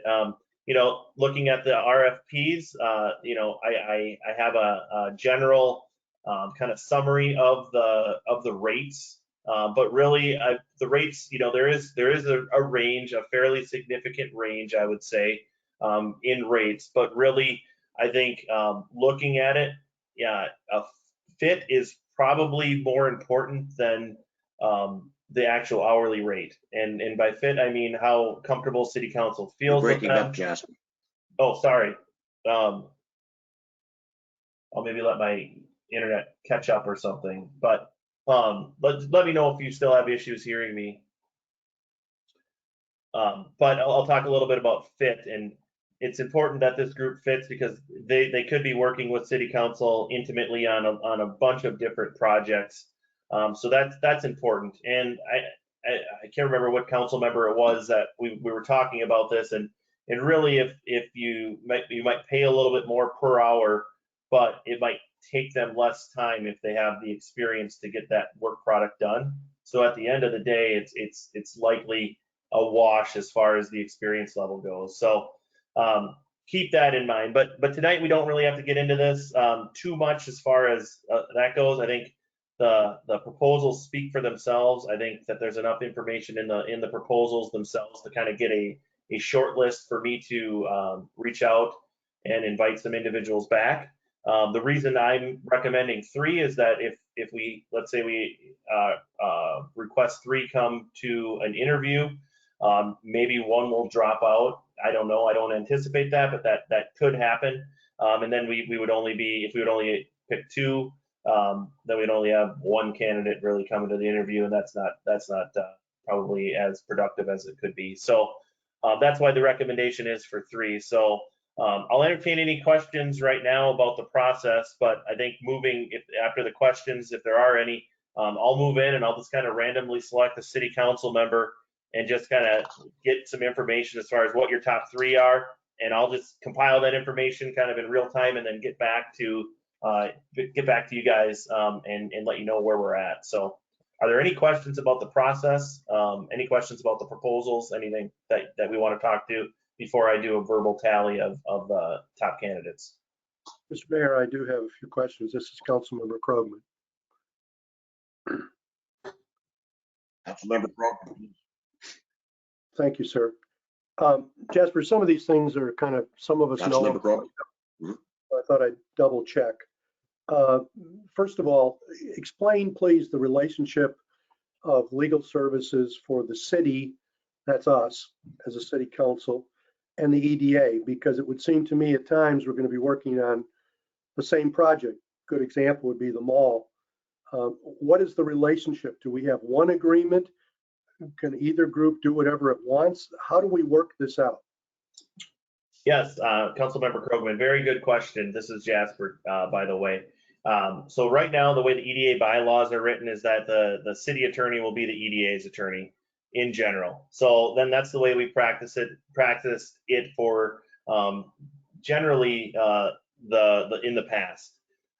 Recently, for specific things, the EDA has used outside counsel, in particular Mike Corey, who I think all of council is familiar with, due to some very specific projects. So it's kind of there's 2 answers, right? So generally it's the same, but they do have the option to use outside counsel for specific things if they choose that.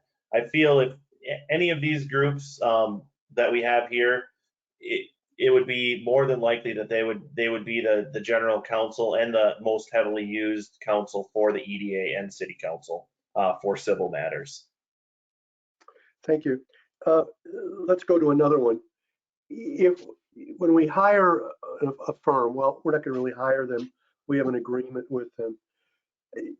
Is there any legal requirement that they ever be present physically at a meeting, or when we are able to meet together again as a group in person, could we have a routine practice, for example, of having the attorney that's working with us, the civil attorney, we'll call this person, or the firm, come in via online? Is there any bar to doing that? It would strike me that we just need to know that, first of all. Then I'll ask another question. Yes, another good question. So there's no legal requirement that we actually have legal counsel present at any city council meetings. We right now we practice it being on an invite or as needed basis to have somebody be present. I'll use MurphPuck for an example. We had a firm and we had a separate fee for if they were physically present versus virtually or on a telephone. And really the difference is you're not paying for travel time and travel expenses such as mileage. So we do have options, long story short. Well, that's why I asked the question, but that's also a setup for this one. I would recommend that the interviews we conduct on the 22nd be done virtually, that is online, because the quality and the way that the people come across online will be more likely the way we're going to deal with these people, whoever they are, whoever the person or persons are in the future. So I would suggest that we do that online. It may be necessary anyway because of COVID-19, but it strikes me that we have to be able to communicate clearly with somebody online in the future. So that's just my comment. So that's it. Great comments. Any other questions from any of our council members? Well, Administrator Krugel, the ball's in your court, sir, if you'd like to go ahead and get rolling with the choices. Yeah. All right. So what I'll do is we'll just, we can't really write anything down because we're not in person. We can't do that anyway to follow kind of open meeting law requirements. So what I'll do is I'll just randomly select somebody and I'll just ask for your top 3. I'll write that down and I'll need about a couple minutes to just do the tally. I don't know if we want to take a 5-minute recess and then I can do a tally and then come back and kind of give you the results of that. And then from there, City Council can then make a decision as far as who they would like to invite back based on that information. So with that, I guess I'll start with Council Member Kirby. Who are your top 3 in order of first, second, third? Well, I'll tell you, just through familiarity, through Corey and Rupp, I've done a little work with him when I was on the EDA and listened to him, and I would place him first just because we've worked with him before. Second, probably Flaherty and Hood, and they've worked with us on MRPUC, and I'm sure council members Sullivan and Fadley are pretty familiar with him also, or that firm, I should say. And then the third one, I don't know, it's a tough choice. I don't know what to tell you there. I'd probably go with Kennedy and Kennedy. You read all these resumes, they're all very impressive. All the proposals are very impressive. But the only reason I go with Kennedy, they're a little more local, being in Mankato. So those are my top 3 choices. Very good. Thank you very much. I'll go with Councilmember Huntington next. Yes, sir. Not in any particular order by liking ability, but I picked 3 of them. Was that gentleman Curry, the one we have been working with. Then I got Flaherty and Hood, I guess I say her name. And lastly, that Jason Moran. Very good. Thank you very much. I'll move on to Scott Fleeter, please. 1, Flaherty and Hood. 2, Kennedy and Kennedy. 3, Gregerson, Rossell, Johnson, and Nealon. Very good. Very good. Thank you, Mr. Schleter. Next, we'll go with Marvin Sullivan, Councilmember Sullivan. First off, I'd go Flaherty and Hood. Then I'd go Corey. And then Moran. Very good. I'll go next to Councilmember Favalis. Flaherty and Hood, mainly for my first choice, mainly because they do, when we have a wastewater treatment plant, EPA involvement is huge. And I didn't see things like that on the other resumes. Then it would be Corey and Rube, and I had Doherty, Melinda. Very good. Thank you, Mr. Favalis. Councilmember Krogman. First, Corey, excuse me, I misspoke. Flaherty first, Corey number 2, and Doherty number 3. I just used the first name of each firm. Very good. Flaherty, Corey, Doherty. All right. And then Mayor Hague. Flaherty and Hood, number 1. Number 2, Christian, Keel, Moran, and King. And number 3, Corey and Roop. All right. And with that said, we'll give Jasper 5 minutes to go ahead and do a tally. So it's 8:13. Let's be back at 8:18 for the results, please. Can I go ahead and get a motion to go ahead and take a recess, please, for 5 minutes? So moved. Fabulous. Second, Krogman. Okay, is there a second? Krogman, second. All in favor? All right. Okay, Krogman, second. Aye. All in favor? Aye. Very good.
Can't believe I wasn't really. I was thinking, I just think about that.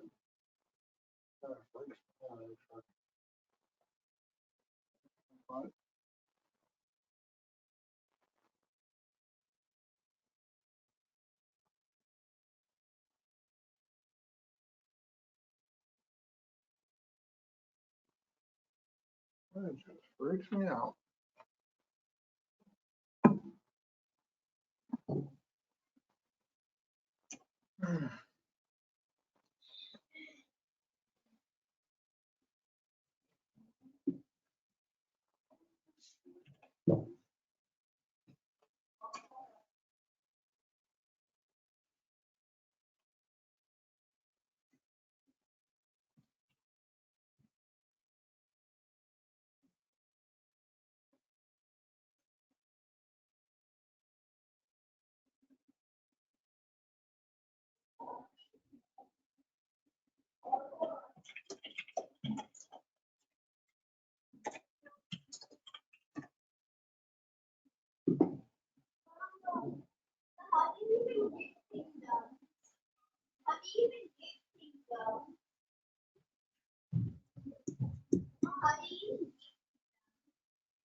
Okay, it's time to go ahead and reconvene. Can I go ahead and do the motion to reconvene the meeting, please? Pavlos, so moved. Sullivan second. Thank you, sir. Second, please. Sullivan, thank you. All in favor? Aye. Aye. Aye. Aye. Okay, City Administrator Krugel, if you'd be kind enough to go ahead and reveal, please.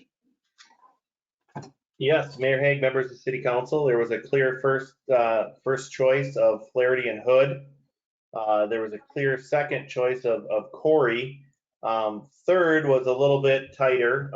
In third place, there's a clear third place of Kennedy and Kennedy with a third preference and a second preference within the group. Moran had 2 third preferences and Doherty had 2 third preferences. So if we would go with a straight top 3, it would be Flaherty and Hood, Corey, and what was their last name? Sorry, Corey and Rupp. Kennedy and Kennedy. And then Kennedy and Kennedy. So Corey and Rupp, and then Flaherty and Hood, and then Kennedy and Kennedy would be the recommendations. It's based on the top 3. So that's what we would be looking for. We can go any which way City Council desires. Anybody wish to go ahead and change the top three that the consensus was for the group?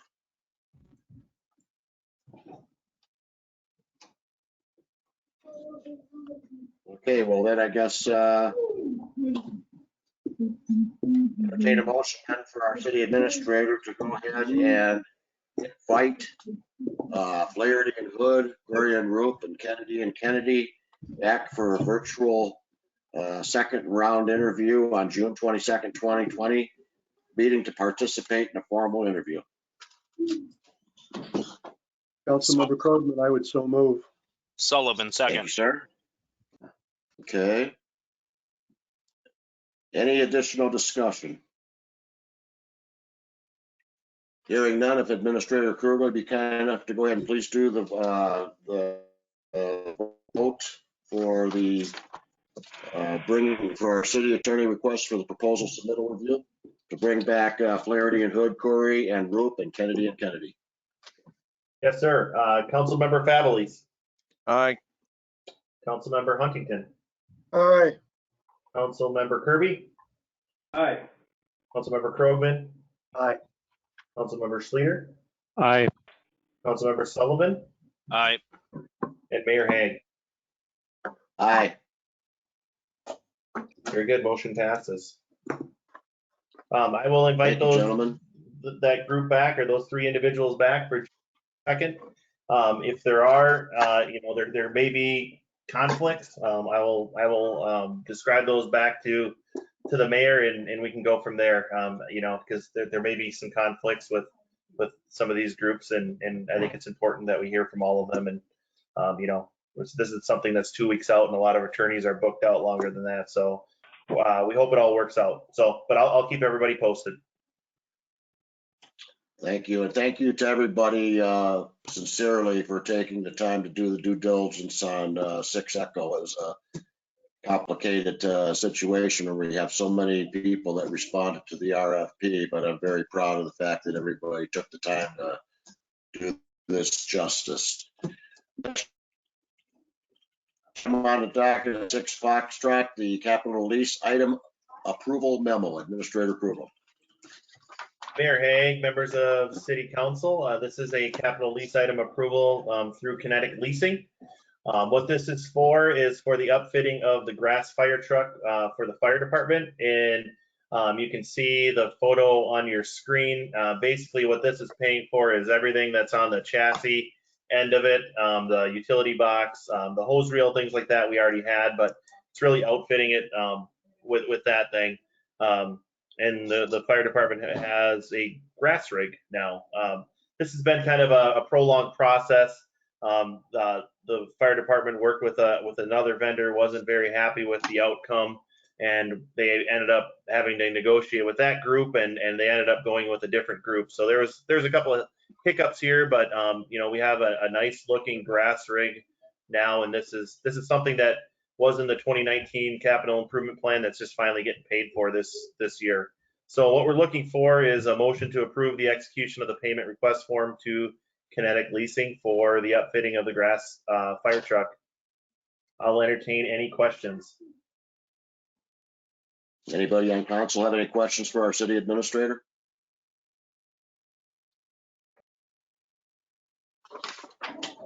Hearing none, I'll entertain a motion to approve the execution of the payment request form attached to this agenda item for Hyman Fire Equipment for $53,397.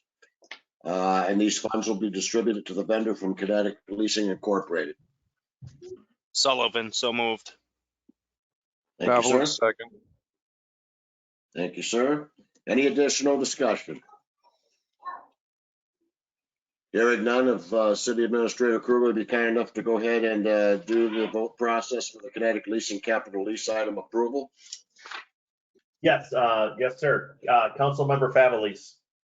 Aye. Councilmember Huntington. Aye. Councilmember Kirby.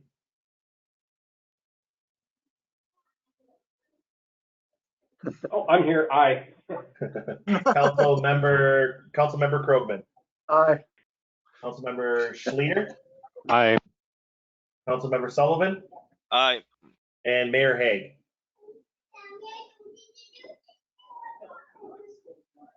Aye.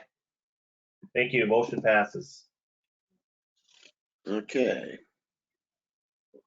Thank you, gentlemen. Next item on the docket is 6 Golf, the capital lease item approval memo. Administrator Krugel.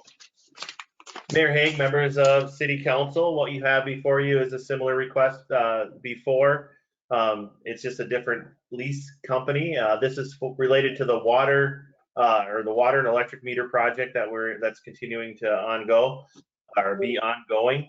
The amount that you have here, the $3,946, this is for electric meters that we did not know that we had to order. So this is above and beyond what the contract is, or what the contract was. So this is additional meters, and this is just a product of finding more meters than what we really knew that need to be replaced when the project first started. So a couple questions came up from council members related to this project. This project is far from being closed out. We still have around $150,000 in things that we potentially could that are still in the contract. We're negotiating right now, and we're making some pretty good headway with coming up with a solution to kind of offset some of the costs with some of the issues that we had in the beginning of the project with that other group that did some of the meter installation. So this is an ongoing project, but really we took delivery of these electric meters. This was above and beyond what was on the actual contract, but they are required to be able to have these accounts use our system. So if there are other questions about the project, Rich is also available and can give some input, but we are making progress on it. It's it's slow, and we're basically requesting that we don't pay them because of the issues that we had for a certain portion of the contract. So we're working to get that resolved here, hopefully in the next month or so. But for this request, what we're looking for is a motion to approve the execution of the payment request form to Government Capital Corporation. So I'll entertain any questions, and like I said, I do have Rich.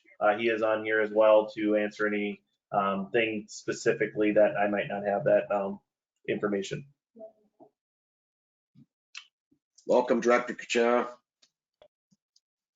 Thank you, Mayor. Anybody have any questions for our Public Works Director? Boy, I guess we're letting you off the hook easy tonight, sir. Thank you. Hearing no questions, I'll entertain a motion to approve the execution of the payment request form attached to this agenda item. These funds will be dispersed to the vendor from Government Capital Corporation for Core and Main LP for a total of $3,946.80. Can I get a motion, please? Fabulous, so moved. Thank you, sir. Krugman, second. Thank you, sir. Any additional discussion? Hearing none, of Administrator Krugel, you'd be kind enough to go ahead and hold the voice vote for the Government Capital Corporation lease item approval. Yes, sir. Councilmember Favalis. Aye. Councilmember Huntington. Aye. Councilmember Kirby. Aye.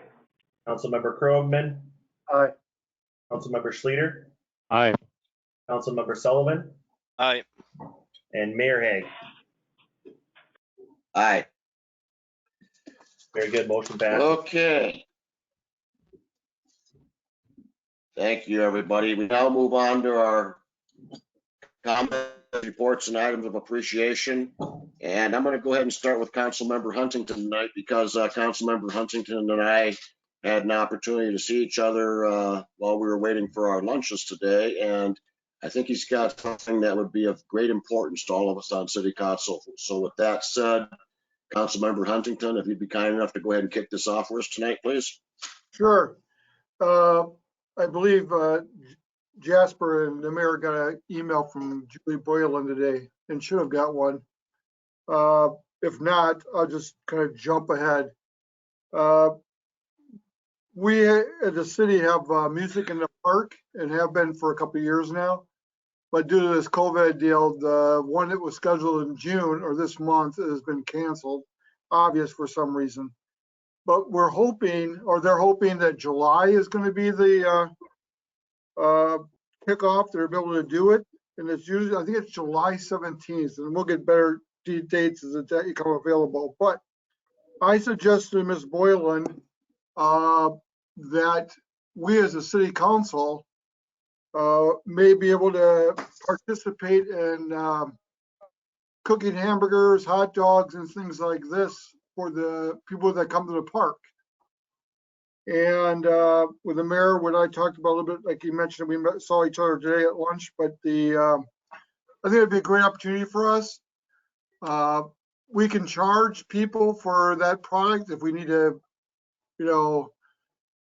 ask the city for either a donation or a budget deal and pay it back, whatever that might be. I'm not sure what the legal aspects are. That's something that Jasper can tell me better about. But I think that'd be a great opportunity for us guys to get in front of the community of our city, to let us know what we're doing and how we can do it better. Because lately, what I've been reading on Facebook is not some of the friendliest things said about us. So it would be nice. And I have a couple of more things. With all the stuff going on in the last week or so, or a couple weeks up in Minneapolis, my hometown, I just want to iterate to the fact is that I personally, as a resident and a city council member, really support the police, and as well as I do the fire and the EMTs of this town, and the hospital staff dealing with this COVID deal. So I just want to shout out for that. And then lastly, with our construction we've been having in town, I guess what I've seen lately is a lot of fast people driving fast. One of them happens to be on the road which I live on, which is Kingsway. I just want to, I don't know if we call it a shout out, but just make people aware of the fact that it's only 30 mile an hour on Kingsway. It doesn't mean it's a raceway. It's a normal street, and there's a lot of kids that take those paths as well as adults. And I can sit out my yard, watch many cars go by way past 30 miles an hour. So please slow down. And that's about it.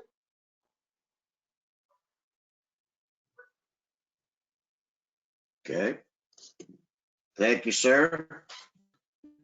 Councilmember Schluter. Couple comments / questions. First one. Councilmember Schluter. Can you hear me?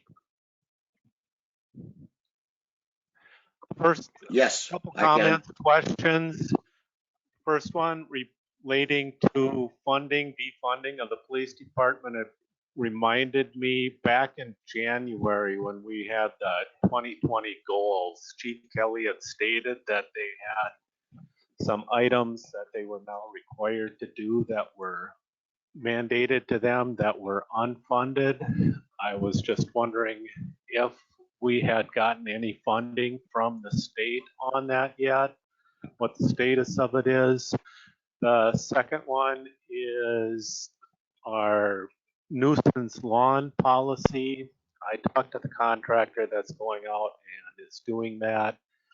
I still think it'd be a good policy if when they went out to take the pictures to notify the contractor if they could drop off the notification at the residence, because he stated he's had some pretty irate residents when he showed up. That's it. Is that something we can take care of, City Administrator Krugel? Yeah. Mayor Hague, members of the City Council. Administrator Krugel, you there? Yes, I am. Can everybody hear me? Hello? Yes. Okay. Administrator Krugel? It appears, Greg, if you can you hear me? It seems like there might be a delay on your end. Okay. So you got everything that Councilmember Schluter mentioned? I did. Regarding So the police situation. Okay. Yep. So the police, I can just say that there hasn't been any additional revenues coming in related to any unfunded mandates that we didn't know about back in January. So nothing has changed on that front. Related to the lawns, it's a concern. We're talking about it almost every week. You know, we could easily come up with some sort of door hanger and throw that up on the police officer. It's generally a police officer or the police chief that's doing the determination if there is a code violation. They can have a door hanger or something in their car and just throw it up on the door. But yeah, generally people, when we first did that, it was quite a challenge because it was a change. But now that people understand that we're actually enforcing it, it's actually toned down quite a bit. People are mowing their grass and honestly driving around town. You can tell, I think. But no, I think that's good input, and we're talking about it, and that might be something that we can easily just implement and throw a door hanger up when that determination has been made.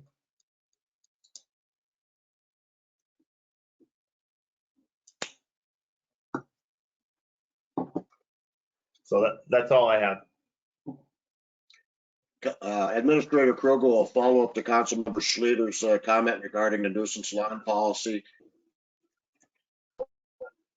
One of the things that I've personally noticed is that people are mowing their yards, but they're letting their boulevards go. Is that something that we could probably take a look at, remind people that boulevards are part of their responsibility to take care of as well? Yeah, if we're out there and the police chief or an officer sees that there's an issue with the boulevard, they'll get put on the list. So I think, yeah, just to be clear, everybody's responsible for their boulevards as well. So that area between your property line and the curb, our city code states that you're responsible for the upkeep of that area.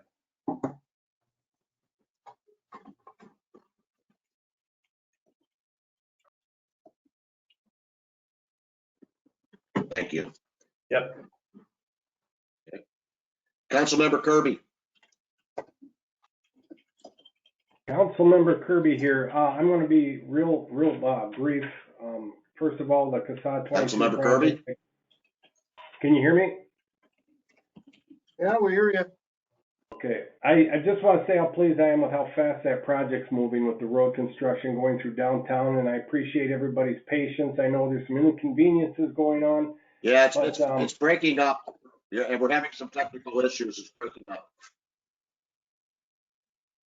That's basically all I've got. And then also the challenges with the community center. I just want to kind of put a thank you out to the Budget and Finance Committee, Parks and Rec, School Board, and of course the council. We just got to continue to work hard on finding a resolution to have a good compromise with our community center because it is a big asset and nobody wants it open more than the rest of us. So with that, that's all I have. Thank you.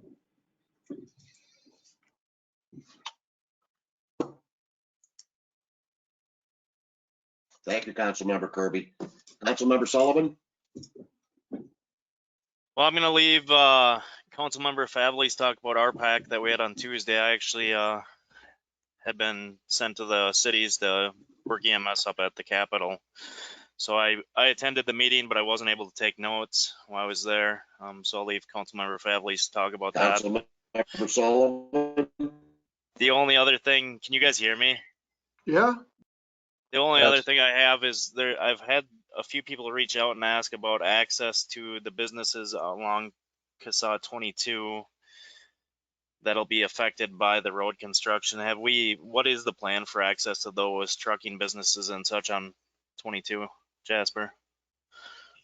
Yeah, Councilmember Sullivan, they will still have access to their buildings. All of the businesses will. There will be some disruption. You may have to use the detour to get there. You might have to drive an extra 5 minutes if you're on a certain end of town to get out there. There really is, it's unavoidable with the current state of the road, the current state of the utilities to have, let's say, like a lane, a drive lane or something like that, or two-way traffic while the construction's going on. So it will be an inconvenience. They will have access to their businesses, but you might have to come out on Ottawa Road or the other county road on the east side to get out there if that road is closed, which it is. So it will be an inconvenience, but we hope that it's not too much of an inconvenience. Perfect. Thank you. Thank you, Councilmember Sullivan. Councilmember Krogman, sir. Yes, I'm going to just real quickly talk about the airport. We canceled the meeting we were due to have late May, early June. We didn't have any real business we had to take care of, so we didn't meet when it wasn't necessary. I would like Director Crisera and the city administrator to quickly give us an update on the purchase of the property, the home, the house that's right by the entrance to the airport. And I know we've had a bid out for getting rid of the garage that's on that property. I think it's just a quick update would be helpful. So I'll let the two of them address that. Yeah. Councilmember Krogman, was that the MMPA that you were talking about, that meeting was canceled? No, Airport Commission. Oh, Airport Commission. Oh, thank you. We're having a Councilmember- little bit of technical difficulty, everybody. I don't know if everybody's aware. Okay, City Administrator Kugel? Yep. Mayor, City Council, we did close on that property, so we are the owner of that property right now.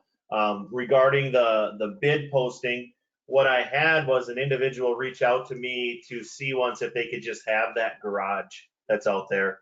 And in order for it to be in all fairness, I thought, well, we should put this out on our bid posting site to see if there's any other interest in taking the garage or paying something for the garage.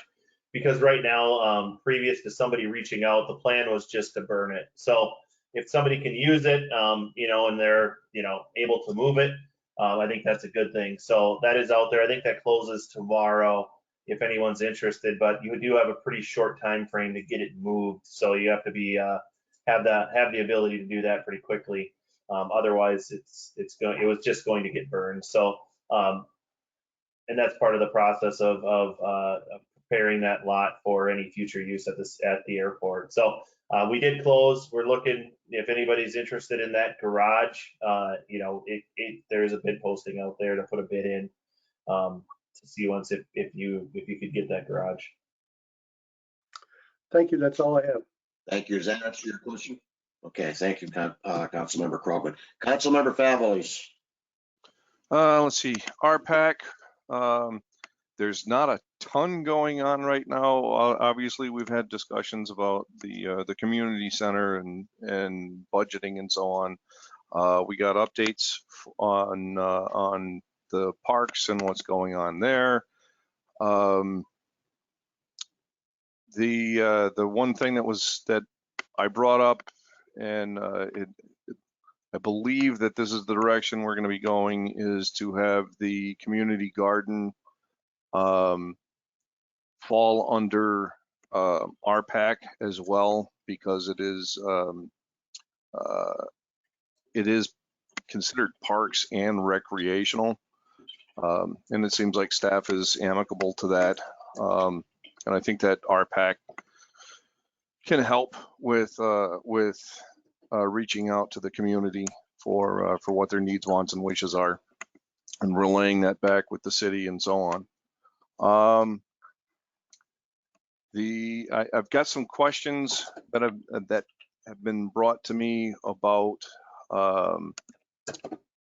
now that the CenterPoint Energy has gone through a lot of the grass. They covered over stuff doesn't seem as though it's finished off. Some of that grass that's around it's kind of like hay that's laying around, but it's not hay, it's a mat. The stuff is getting really high, and people don't know whether or not they're supposed to be able to mow that. I've had questions about can the yellow flags come out of their lawns so that they can mow. I've had people say that they're getting the things stuck in their lawnmowers while they're trying to mow around them. That's what I've got. I don't know if anybody can answer to that, because it is starting to get to be a little bit of a hassle, because people don't know.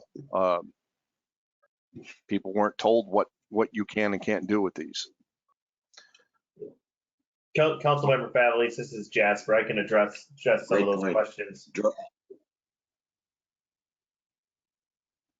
So CenterPoint Energy, you'll see a contractor in town called Michaels. If they're around, that's the contractor that's working for CenterPoint. Some of these things I know have trickled over from 2019 into 2020. We are working with them. So TJ Heinersey, the Public Works Manager, has the contact for them and is communicating with them. They just haven't been in town to fix these things. So they will fix them. They're required to fix them. If you have something, if you have grass growing, you can mow it. I would be cautious of getting that netting or that fabric in your lawnmower. But really, if you don't want to mow it, you don't have to either. So it's really up to the homeowner. But Corey Beanfang and TJ are both working with that contractor to get all of these things taken care of, because what happened was they worked late into the fall, and then they had to do some what we consider temporary soil stabilization, some netting, some things like that to help with erosion into the spring. While now they need to make those fixes this year so that they're permanent. So that requires some fill and some new seeding and things like that. And we hope that they get that done soon in the next couple weeks. So bear with us or bear with them. They're not related to the city, but they're in our city, right? So but we are talking to them, and we hope that they get everything resolved. As far as the flags go, I would wait just so that if they do have a project that's active, as far as pulling those flags out, I would wait, because that could potentially delay it if they have to do another go for one call to get some services or some utilities located. So I would wait if they have flags. Usually when they're done, they pull the flags. It wouldn't surprise me though if they finished up a project and left the flags. So, but I would leave them for the time being, and hopefully they'll be back to grab them. So. Yeah, it's a challenging project, and we hope that they start performing on it. It isn't a city project, but they are replacing the gas lines basically throughout town, and they have been for the last, I think, 4 years. So Yep. It's unfortunate, but yeah, we're trying to work with them to get them to do this as quickly as they can.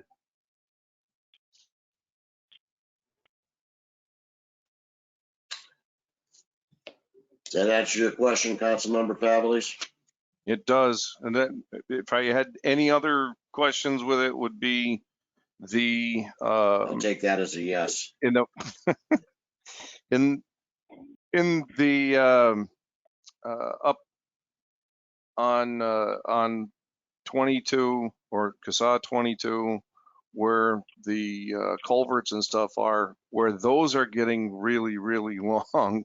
They're getting 2 feet or more in there. Is the county going to be taking care of that? Who's going to be mowing this stuff?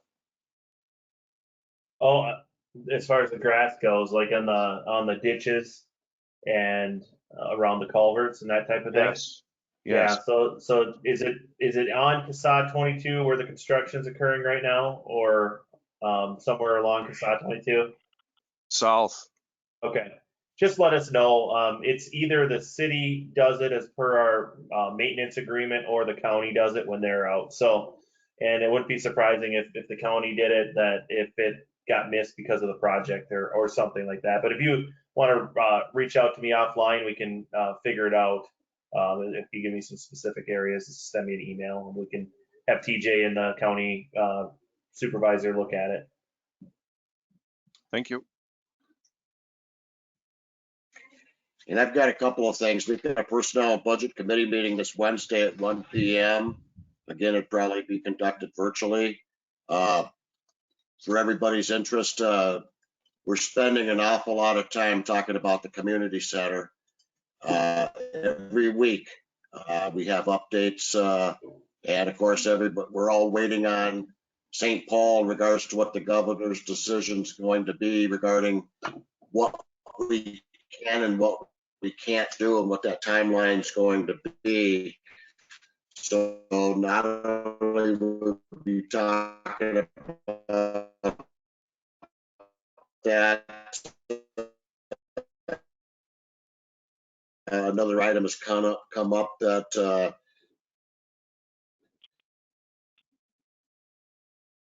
Director Lawrence reminded me of today, and that is our city administrator's evaluation. We're going to be starting that process, administrator's evaluation done, and then ultimately we'll present that to city council so that we could all write his evaluation, just like we did last year and years before that. A couple of items I just wanted to share.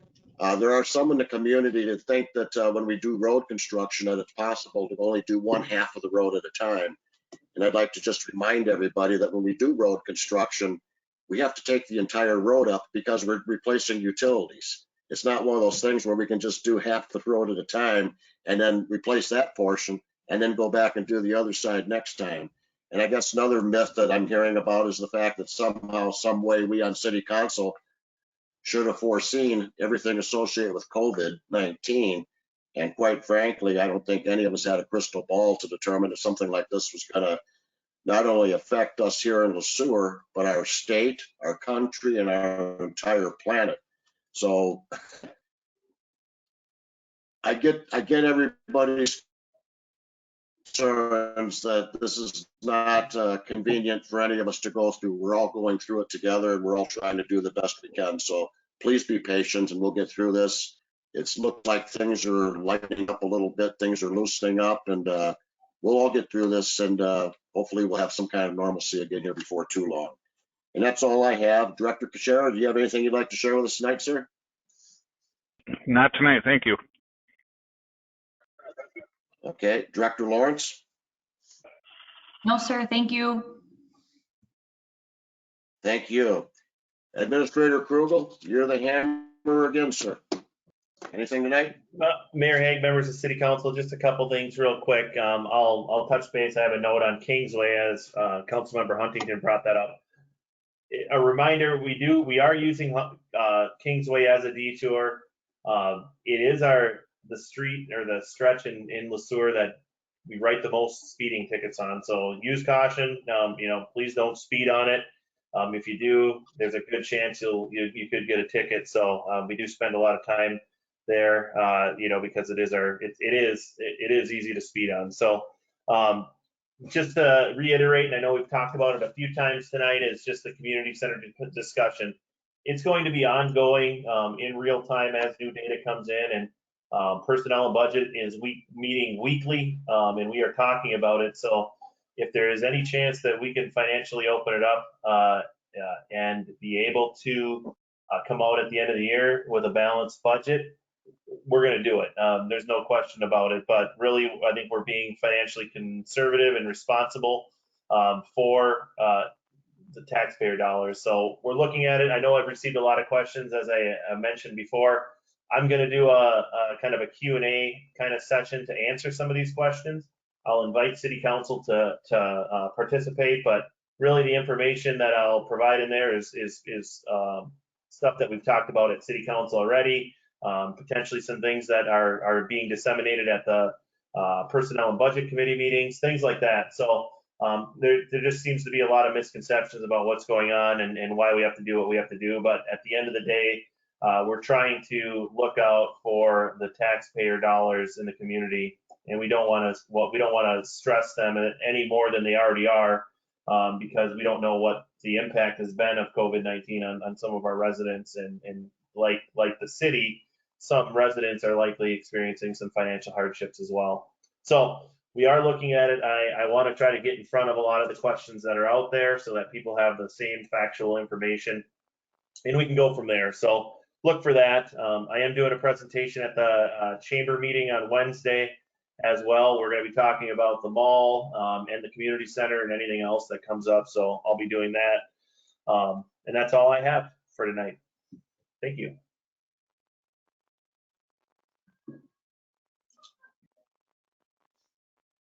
Okay.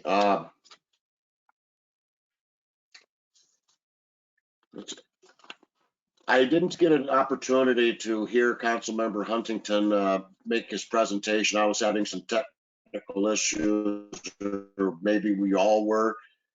Is it consensus or not that we are going to go ahead and maybe look at this as far as maybe doing this cooking thing for the people for the Music in the Park celebration on the 15th of July? I did not understand anything that Mark was talking about there. Yeah, Mayor Haig, members of council, I can address that. I'll Somebody work with Can you give me Julie an Boylan. update on that?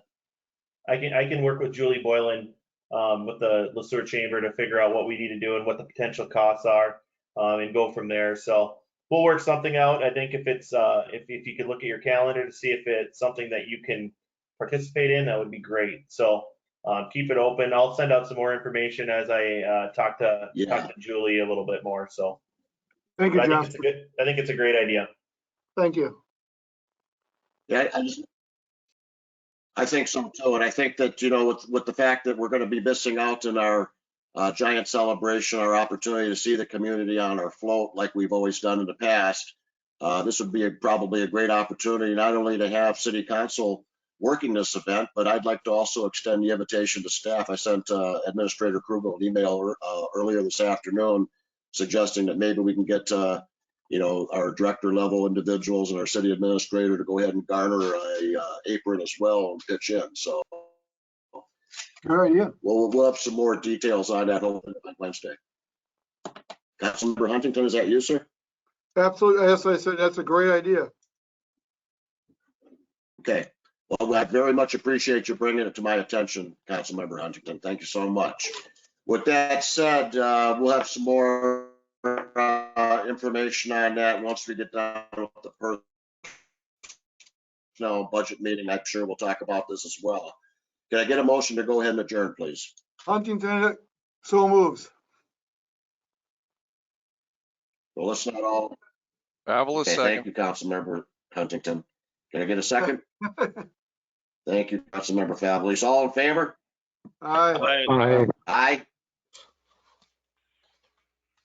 Good night, everybody, and thank you for everything you do. Okay? You too. Have a good week. Good night, everyone. Thank you.